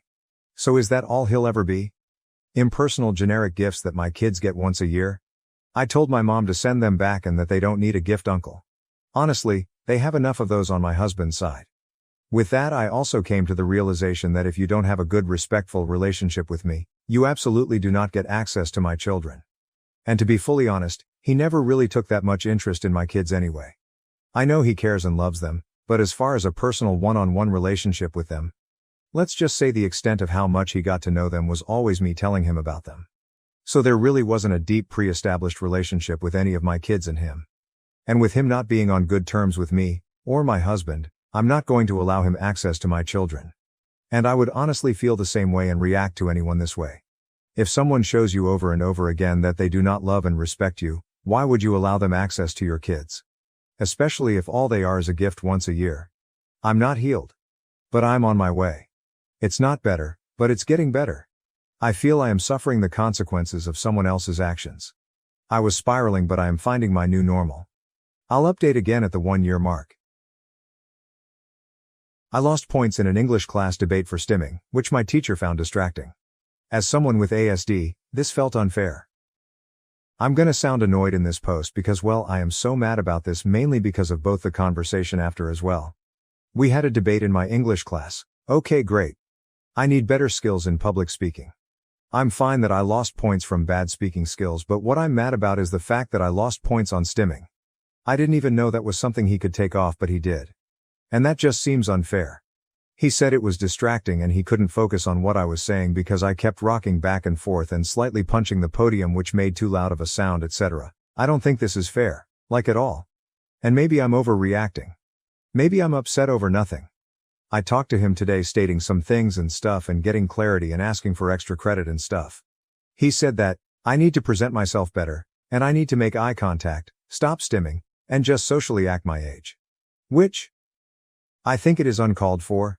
I'm diagnosed with ASD, I have an IEP for that, nothing academic related, this is an honors class. Anyways. Again, maybe I'm just making it a bigger deal than it is or being a crybaby. I've cried for the past 3 hours over the last 2 days on how much I hate myself that I can't be normal. Is this fair? And what should I do? Comments from OP. I'm not technically failing the class now, but it definitely feels like failing. My grade went down from a 90 to a 79. I can't take dual enrollment without an 85 or higher. This is just honors English. Too, however, I've been telling both this teacher and another teacher about how I want to take the criminal justice dual class. I have everything to take the class except if I can't get this English grade up. Plus, I basically planned my whole life out, and the only time I can take the dual class is next semester if I want to take the APs I want in senior year. Which may be why I'm so butthurt over 4 points that I lost from stimming. 'Cause that makes a difference. Even if it's small, it was 50% public speaking / 50% actual research topics. He actually said my arguments were really good, I used good sources and I explained things well. But my public speaking part killed the grade. I lost points on poor presentation overall. So for example, poor eye contact, speaking clarity, repeating sentences, which I also am annoyed about because I repeated one because I was stumbling over my words. However, 4 points to an already poor grade is a lot. My teacher took off points for stimming. Update, posted on November 27, 2023. I posted a post about 10 days ago discussing how my English teacher took points off my presentation during a debate because of stimming. So I thought I should update you guys on what occurred after. For one, I discussed it with my teacher on my own. I wrote an extra credit proposal, which he granted. I ended up getting a 5-point extra credit assignment over Thanksgiving break. I had to tell a speech to my family about the importance of gratitude and what it means to me. Secondly, I talked to my dad and stepmom, which they both not the happiest. We ended up talking to him. While he won't change my grade for the major, he is giving me a chance to make up for minor grades. If I do some extra work etc., 2 minor grades will become 100s. My teacher took points off my debate for stimming. Update to the update, posted on December 18, 2023. First and foremost, I brought my grade up from a 78 to a 90. I know that grades aren't everything, but honestly I can't be more excited about this. I also got a 100 on my state EOC, which I know probably had a huge curve, but still. I was extremely nervous about it. Secondly, we ended up adding stimming onto my IEP. The person who does my IEP was annoyed that we even had to specify it since she thought it was common sense. Lastly, the teacher got to talk about the importance of inclusion in his classroom and also to better understand some neurodiversity disorders in better detail. That yours truly helped write, since mental disorders and psychology is one of my special interests. Anyways, that's about everything that has happened. My last day of school was Friday, meaning I am officially done with this teacher for the rest of my high school career, and I can happily say, I am very excited to not have to deal with him anymore. Edit, y'all. This was an English class, not a debate class. Specifically English 2 honors. Probably should have mentioned that. I punished my son for a cruel prank on an autistic girl, straining our relationship. Now, he lives with my ex-husband, who is suing me for child support.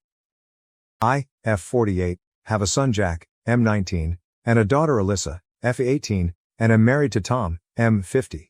Tom is Alyssa's father, but Jack's father is my ex-husband Dan, M48. Dan and I had a pretty ugly custody fight, and he lives in NY while we live in TX. Over the years Dan has unsuccessfully tried to get Jack to move in with him. It wasn't easy to fight him off since he is a very successful lawyer. Jack is a pretty popular kid in school. His friends on the wrestling team came up with a prank for him to ask a heavily autistic girl who had a crush on him to the prom as a joke, and for him to show up wearing a gorilla suit. Jack originally said no, but the wrestling team actually raised a fund which got to be somewhat north of $800 for him to do it, and they paid for the gorilla suit. Jack agreed. If it matters, this is very out of character for him.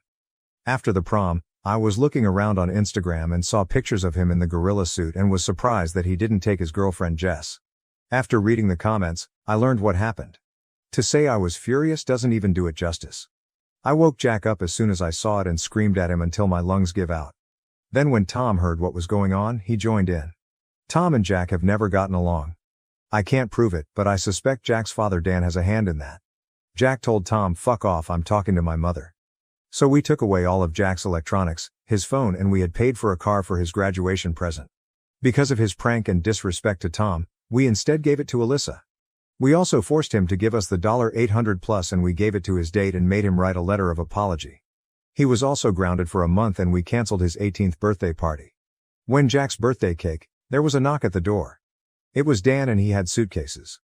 Tom said, "What is this? The custody agreement says you don't get him on this birthday." Dan just looked past Tom and said, "Hey kid, I'm here for the jailbreak." He then pointed at a Mustang and said, "Hope you like Fords. You can practice driving your new car on a road trip back to NY. Let's take a detour to NOLA." The two of them were laughing, high-fiving and backslapping, and they just ignored us as we tried to intervene. The only time Dan acknowledged me was to look me in the eye and say as cold as ice, "Checkmate." And for Jack to yell as they were driving off, "Fuck off, Tom." Since then, Jack has gone totally no contact with me. He talks a little bit to Alyssa, and from the little he does tell her, he's doing well, and Dan is giving him the royal treatment, bringing him to steakhouses, Yankees games, and just giving him outright cash. It has been almost a year, and I'm going crazy thinking I've lost my son. So AITA. Edit. I see there is a little confusion here about whether Alyssa is my bio daughter or stepdaughter. She is my stepdaughter. We really have a mother-daughter relationship, to the point where it doesn't even occur to me to call her my step. At the risk of understatement, Jack never warmed to Tom the same way. Note from me. Edit. People have pointed out I should have provided more context regarding OOP's comment section. I didn't originally think this was necessary, but it's clearly been told to me that was wrong. I can't remake this thread, but I can add what I feel are relevant comments. On thought process behind the punishment, he never really got into that much trouble and is largely a good kid. He'd sometimes get into fights, but that all cleared up a few years ago. We'd usually just ground him and make him do extra chores, and that was enough. But it didn't come up a whole lot. Recently, it was maybe grounding him for a weekend here or there for a badly blowing curfew, be home at 11 and he rolls in at 12:45. I can't say I had a fully formed plan on what the discipline would be for the prank alone, since it all kind of happened at once, but to me at least, the big thing was the prank, and telling Tom to fuck off definitely mattered, but was small potatoes compared to that. but less so to Tom, for obvious reasons. On Dan, OOOP's ex-husband, and his motivation. There is some truth here. I wasn't very kind to Dan when the marriage broke down and could have been more equitable with custody matters in the divorce, which created a lot of bad blood from Dan's side. As much as I'd like to agree that I just have to wait for Dan to get sick of throwing money at Jack, I can't deny that Dan actually does pretty well by Jack, and also that he likely isn't going to be running short on money anytime soon. I spent every day with Dan for so many years and know that man very well. He is an extremely calculating man. His exact thought process was that he saw the perfect opportunity to take his son back after years of feeling slighted through the divorce process and then hit with everything he had. It worked. Dan always plays the long game, just like I'm sure he's going to play the long game to keep things the way they are. More on Dan. As much as I'd like to demonize Dan, and there are a lot of things I can really say about him, he does truly love Jack and has really wanted custody for a long time. If it was simple gamesmanship, I think he wouldn't have been so brutal about it. He truly feels I stole his son. On the extent of the punishment and Jack's relationship with Tom, stepfather. The story with Tom was that my son just never respected him as any kind of authority figure. Even as a young child, if Tom would tell him to do something, he'd tell Tom that he was just a rude guest in his house. I can't prove it, but I have to think Dan had a hand in it. How else would Jack know that it was my money from the divorce that bought the house and that Tom was broke? Also funny you mention about my son calling Dan with his side of the story. I have no idea how he did that. I had his phone locked away for 2 weeks when that happened. I suspect that his GF Jess somehow had a hand in it, even though he was barred from seeing Jess. Part of the reason I think that is this arrangement works out so well for her. She is going to NYU for college, and somehow Dan pulled some stunt to get Jack into Temple in Philly, so they take turns spending weekends with each other in either NY or Philly. Dan's Instagram post from last week was the three of them having dinner together at Peter Luger's. On money troubles and child support issues, I just feel so stupid. I know Dan. He has been waiting years for an opportunity like this, and I handed him the perfect storm. I am not proud of it, but I did not treat Dan very well towards the end of the marriage. To be clear, I never cheated on him though. But he has hated me since then. Also, since he doesn't live with me anymore, child support is terminated. We divorced in New York, where child support goes to 21. I don't know how I'm going to make next month's mortgage. Dan is a very high earner, so it was a big check. He can actually go after me now for child support, and my lawyer tells me he has already filed the paperwork for that. More on child support. Tom is on disability. I knew I'd have a problem in 3 years when Jack aged out of child support, but I was hoping Tom would be back to work by then. Unfortunately, I am very familiar with the way child support works. You have a number for household income which gets negotiated after it gets to a certain point, because the law says you stop counting dollar for dollar above a threshold. Then after that total is arrived, you split by relative income. I do pretty well, but not like Dan.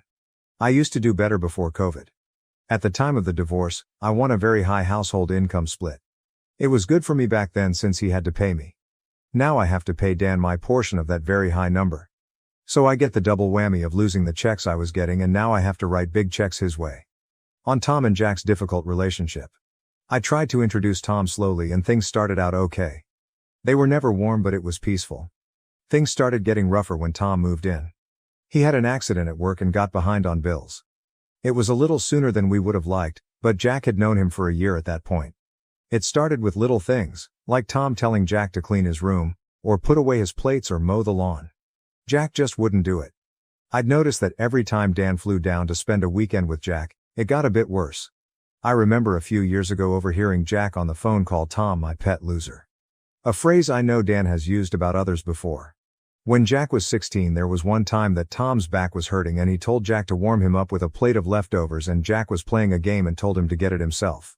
Tom unplugged his Xbox and then Jack said, "This fucking guy, he stays here for free, eats free food, and now even thinks he has a butler. This isn't a fucking hotel, Tom, you can't afford one." Then another time when Tom told him to mow the lawn and Jack said, "Don't tell me to mow the lawn at my own house, you mow the lawn and make me a sandwich when you're done." Jack isn't like this with anyone else. He's usually very kind, quick-witted and gracious. The thing that freaks me out is that he is almost exactly like his father. If he likes you, he'll be as debonair and smooth as can be. But if he doesn't, he really doesn't. And he truly hates Tom. More on their relationship. The end of the marriage wasn't pretty. I have to take responsibility for that, and the divorce was very contentious. Following that, there was a lot of bad blood, but it definitely got worse once Tom entered the picture. Tom once made a Facebook joke about how he wishes they would bring back paddling in schools. To say Dan went nuts does not cover it. He literally got on a plane immediately from New York, busted into my house and started making all kinds of accusations and threats against Tom. Tom had to literally lock himself in the bathroom and escape out the window because we all thought Dan was going to do something crazy. Following that, I had to spend the next 2 years in litigation proving that Tom never has and never will lay a hand on Jack. Jack has also been rubbing it in Tom's face that has his father's permission to defend himself against Tom if he ever wants to get old-fashioned with him. Jack is a 6-2 wrestling champion and MMA hobbyist. Tom is a 50-year-old man with a bad back half his size and they are both keenly aware of it. If Tom ever laid a hand on Jack, I'd see to it that he'd be in jail. But I suspect his first stop from any such encounter would be the trauma ward. Yet more on their relationship. There is a little culture clash between Jack and Tom. Tom is an old-fashioned Texas man where he believes kids should do what they're told. Jack grew up in Manhattan. Believe me, Tom has way dialed things down from what he'd normally do, but he does believe that kids should listen to adults and help out around the house. He realizes that there is a lot of tension and that his usual approach isn't going to work, and I have even told him that if he tries it, I won't be able to maintain the marriage if he can't find a way to make a peaceable home with my son. After I told him that, he mostly just tried to step out of any kind of parental role, but sometimes, he'd still tell Jack to do something and Jack would react very badly. Jack acknowledging his wrongdoing, but still feeling the punishment was way too harsh. Thanks. He has blocked my number. Alyssa does still talk with him a bit since they had a cordial enough relationship. She even offered to give him the car back to make peace. He told her to keep it since he has a better car now and told her that he doesn't have any bad blood against her. For a while he was telling her that he'd never forgive me. He appreciates that he did wrong, but that I took it way too far by taking the car away and because I wouldn't let him see his GF for a month. The last time Alyssa brought it up, there was some movement on that. He said maybe sometime in the distant future, but not for years. So Alyssa is acting as a bit of a back channel. However, she's still so young and I don't like asking her to be in the middle of it, which must be hard because it really pains her how she sees Jack as a big brother and how bad Jack's relationship is with her father. OOP on apologies and potentially fixing this. I don't know if I agree with all of this, but for what it is worth, I have tried offering apologies. He has blocked my phone, but I sent him emails where I apologized for giving his car to Alyssa, for screaming at him, for trying to force a relationship with Tom on him and for taking the money. He has never responded. You do have a good suggestion though, apologizing to Dan. Dan hates me. To take some accountability, the reason for the divorce is I didn't treat Dan very well during the marriage. He resented the custody schedule. He thought the child support was far beyond what was needed to support Jack, and he made no bones about the fact he considered me to have stolen his money and his son. But with all that said, the worst he can do is hang up on me. Update: I was denied an official update, but a few of you cared enough about all of this to ask me for updates periodically, so here it is. On the advice of some of the posters, I reached out to Dan to see if he'd be willing to consider brokering peace between me and Jack. About a week later I got a response telling me to meet him and Jack at a cafe in Manhattan. He arranged a 6 a.m. flight and put me in a dodgy hotel in probably the most dangerous neighborhood in NYC. I arrived and saw Dan, Jack's GF Jess and his friend from a past firm Jonathan. I noticed Jess had an engagement ring on her finger. Jonathan said Jack has a claim against me for stealing the $840 and until that is resolved, I am not to contact him, but to only contact Jonathan. I told Jonathan that's the money his friends paid him for the prank and that I gave to the girl. Jonathan said he was aware of the circumstances, but nonetheless it wasn't my money and under the law it was a theft and Jack has a legal claim against me. I said I don't care if it was against the law, Jack had no right to that money and they could sue me if they wanted. Jack said, you locked me up in my room like a prisoner for a month, took the car bought for me with Dad's child support money, took the money and berated me for hours on end. Unless you're going to give me the car, this is the only thing you can undo. You said you wished we could have handled it better, so here is your chance. Or was that just bullshit lip service? I told him I was sorry, but I can't do it. Jonathan then gave me a cease and desist letter telling me to not contact Jack and to address all communication to Jonathan. Then Jack and Jess left and I asked Dan if he could talk for a minute. I asked him if he brought me there to humiliate me, and he said actually no he didn't. He brought me so I could humiliate myself. He'd actually worked very hard to get Jack to the point where he'd be open to talking to me again if I were willing to back down just a little. But since he knew that if I had to choose between my indignation and my own son, that I'd choose my indignation every time just like I did in our marriage. I asked him why he'd put us all through that. He said it was because a part of him wondered if I'd ever learn to pick love over anger. He bet his future that I wouldn't when he divorced me. So he had to see for himself how it actually turned out after all these years later. I asked him if Jack was just a pawn in his game. He said no, if I actually would have picked Jack he'd be with me now and there would have been nothing anyone could have done to stop it. But instead, my indignation over a stranger was more important to me than learning to move on with my own son. I asked him what about the girl. He then said, I hope she'll be a wonderful daughter to you since you lost a son for her. I told her I don't know the girl. So then he said sounds like a bad trade, and left. Also, I'm apparently not invited to Jack's wedding. At this point I posted thanks for posting the update. I'm a little confused why you weren't willing to pay the money. These are some quotes from comments you said earlier. If you lose your only child, nothing else really matters. I didn't understand that before.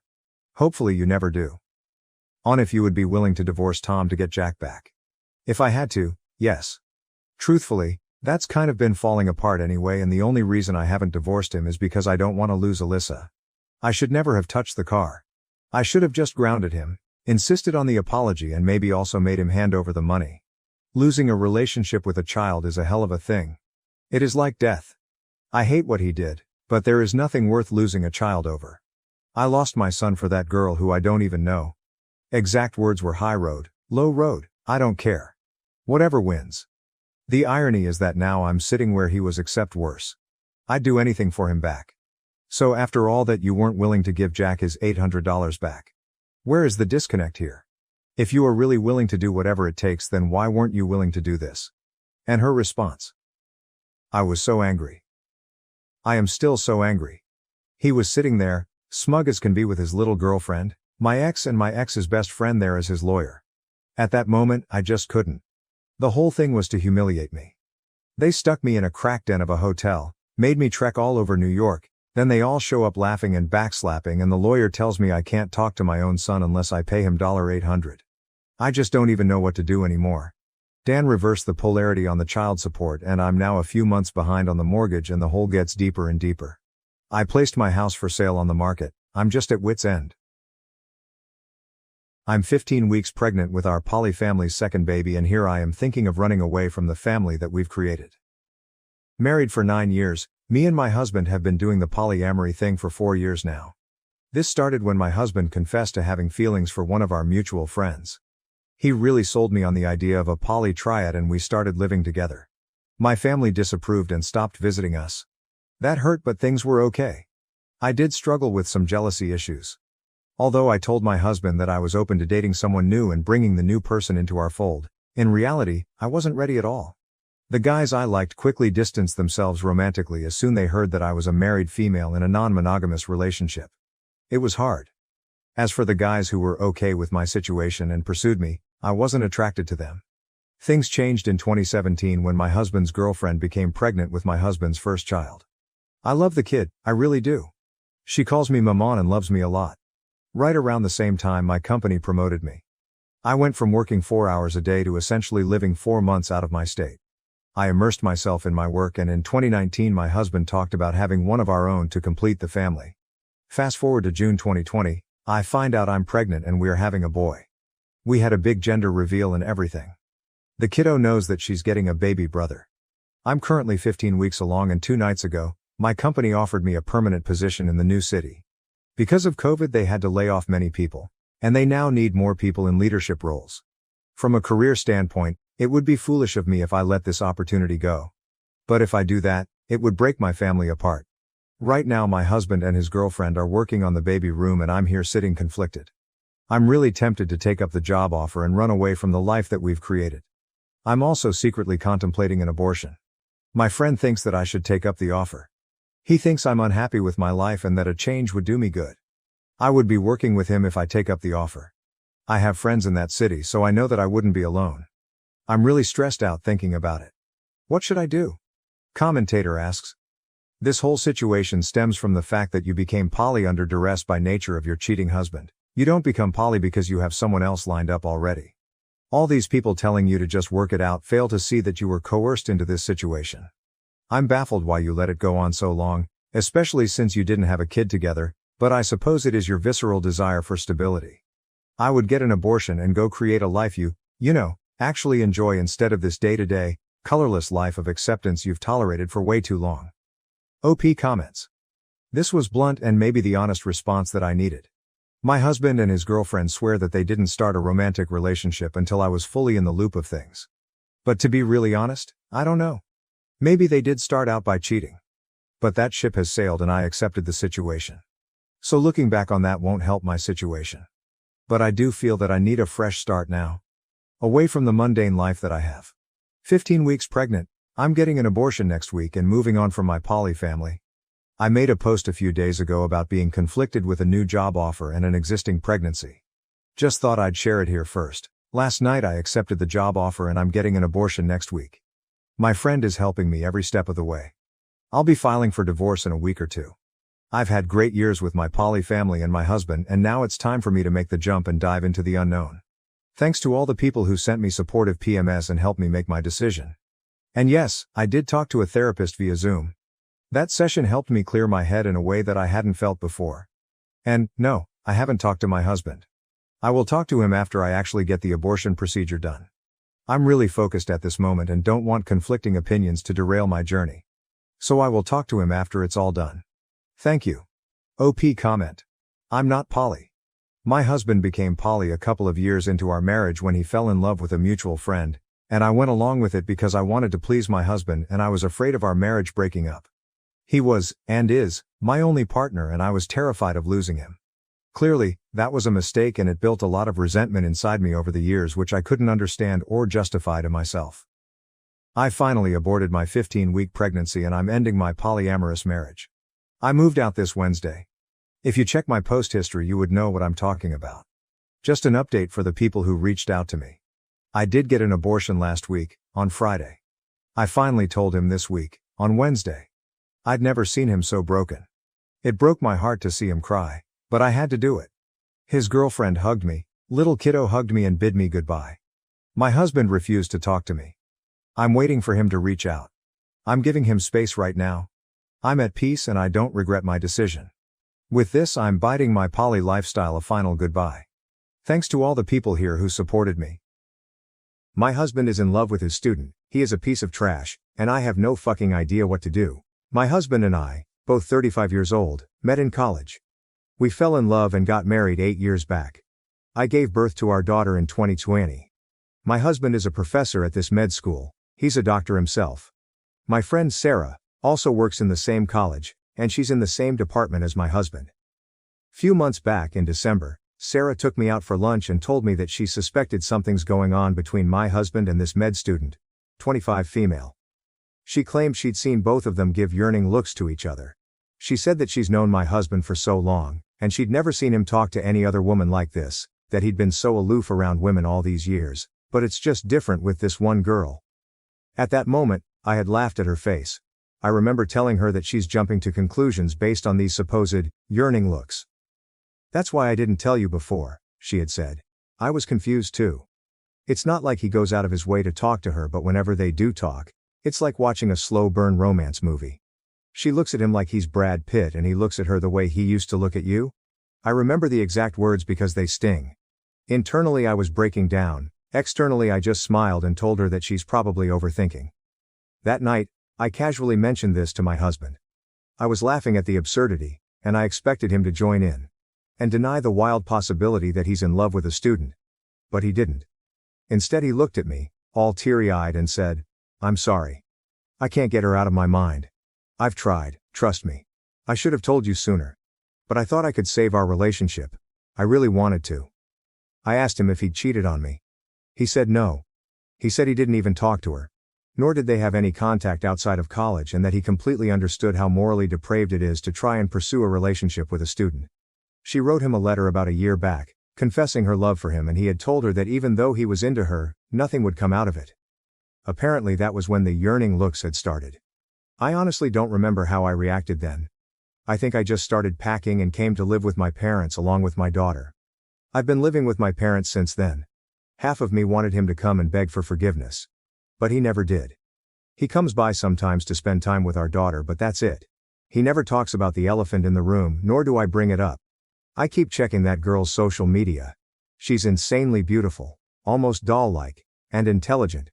I can't help but think that someone like him should be with someone like her. He's always been very good looking and I'm more of a plain Jane. She's Meredith to Derek. I don't know what to do. What do I even tell people? I don't even know who I am without him. Some part of me still wants him to come back. Edit. I've decided to talk to him.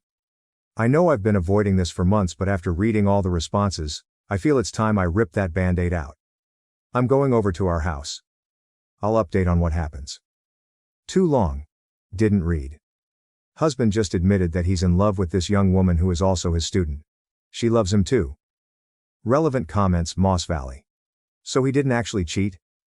He has a crush? If I understand that right, he hasn't betrayed you yet. Crushes sometimes happen that don't mean the relationship is over. Get therapy with him. OP answer. I mean, cheating for me isn't just physical. He's had crushes in the past and I've had crushes in the past, but we'd always been upfront and then laughed about it. This one feels like a betrayal because he was attracted to someone for more than a year. This someone gave him a freaking love letter, he told her that he's attracted to her, and not once did he mention it to me. That's a huge breach of trust for me and I don't think I can look past it. OP answer. Added more about her friend Sarah and what she observed. I know. He said he entirely stopped interacting with her after the letter incident. It does seem absurd, but even my friend Sarah corroborated this. She said he never went out of his way to talk to her before, and then almost entirely stopped talking.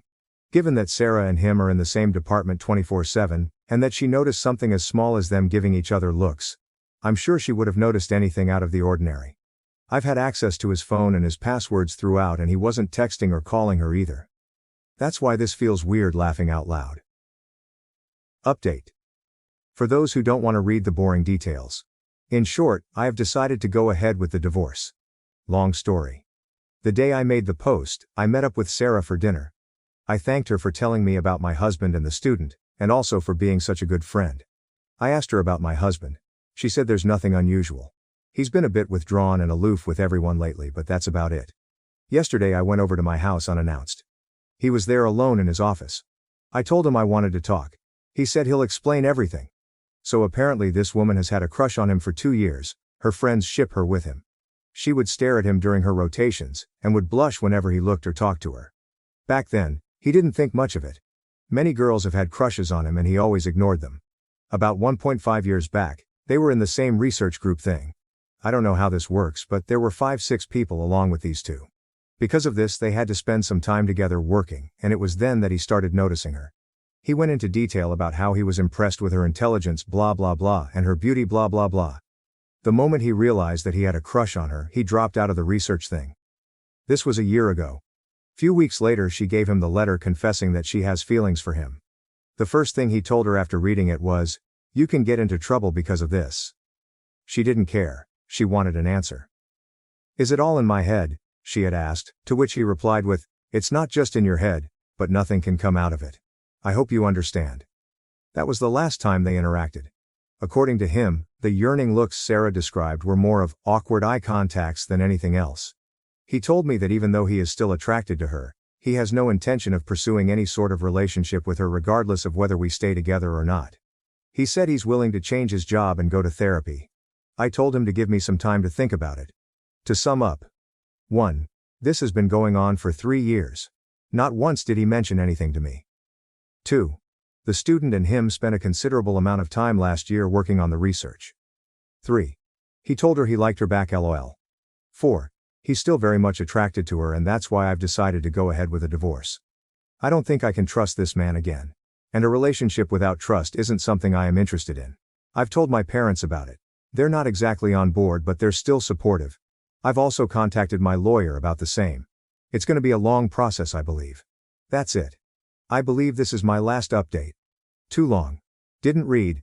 He's still attracted to her. I won't ever trust him again. We're getting a divorce. Relevant comments. Chance. Reason 6617. It's a crush. He is not in love. OP answer. That doesn't matter. He crossed a line he shouldn't have by telling her he likes her. This is not an exit. Literally. I can't believe these comments. He's gushing about her beauty and intelligence. He told her the feeling was mutual? He could have easily denied it to her and then kept his distance, but he liked the attention. OP answer. I mean, to be fair to him, he wasn't exactly gushing about her. I kept asking and he kept answering. Deal breaker for me was him telling her the feeling is mutual. All but look Lamau these dumbass comments. You too hasty, it's a cruise, chill. Like Stafu, the man literally said, I can't get her out of my head. If he was committed to his wife, he would have changed job proactively. Not wait until now. He let it develop to a point he can't take his mind off of her, and y'all saying it's no big deal. You guys obviously never had a real relationship. OP answer. He said he didn't change his job earlier because, quote, I'm a doctor and there are people counting on me. I couldn't just walk out on them one day. He said he's willing to change his job if that's what it takes to make you stay. New update. For context, my ex-husband is a doctor and he was in love with his student for years. She was into him too and wrote him a love letter, etc. When I confronted him, he told me it was a crush and that he put a stop to it as soon as he could, and that nothing physical ever happened, but the damage was done. You can read the posts on my account if you're interested, but that's the gist. Nothing more there. So I decided to take our daughter and permanently move to my parents' house. We're in the middle of separating now. A lot of people have told me to forgive him, and I've myself debated if I'm taking the correct step or not. But the trust is gone, and I don't think I want to be in a relationship with someone like him.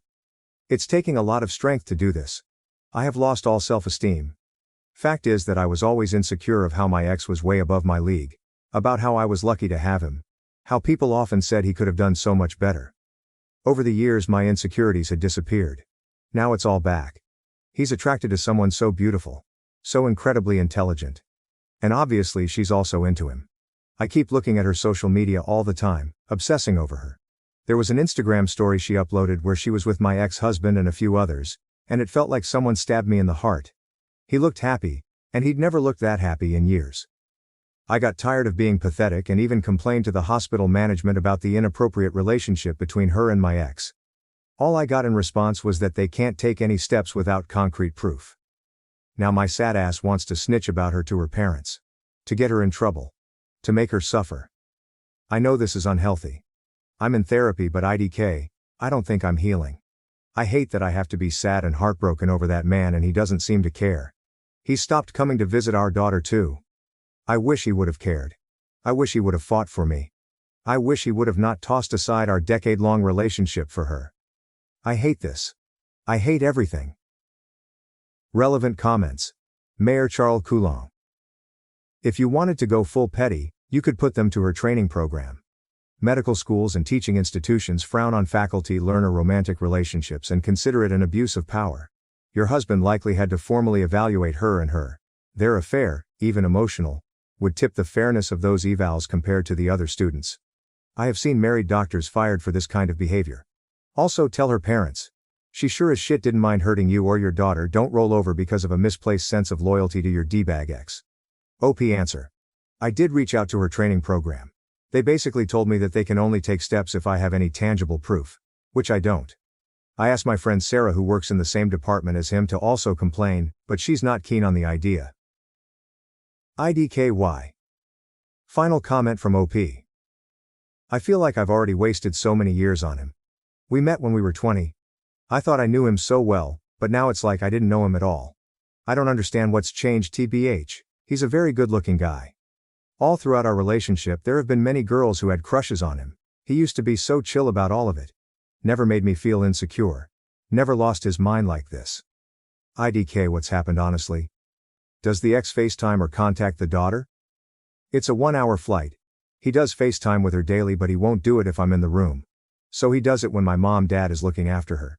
He's not reached out about alone time. He's only said he's waiting for the court orders regarding the custody. He doesn't want to see me at all. We had a big fight after I reported him and that girl to her college, and he said it's not correct for our daughter to see us fighting like that again, so he's not gonna visit. My husband is in love with his student. He is a piece of trash, and I have no fucking idea what to do. New update.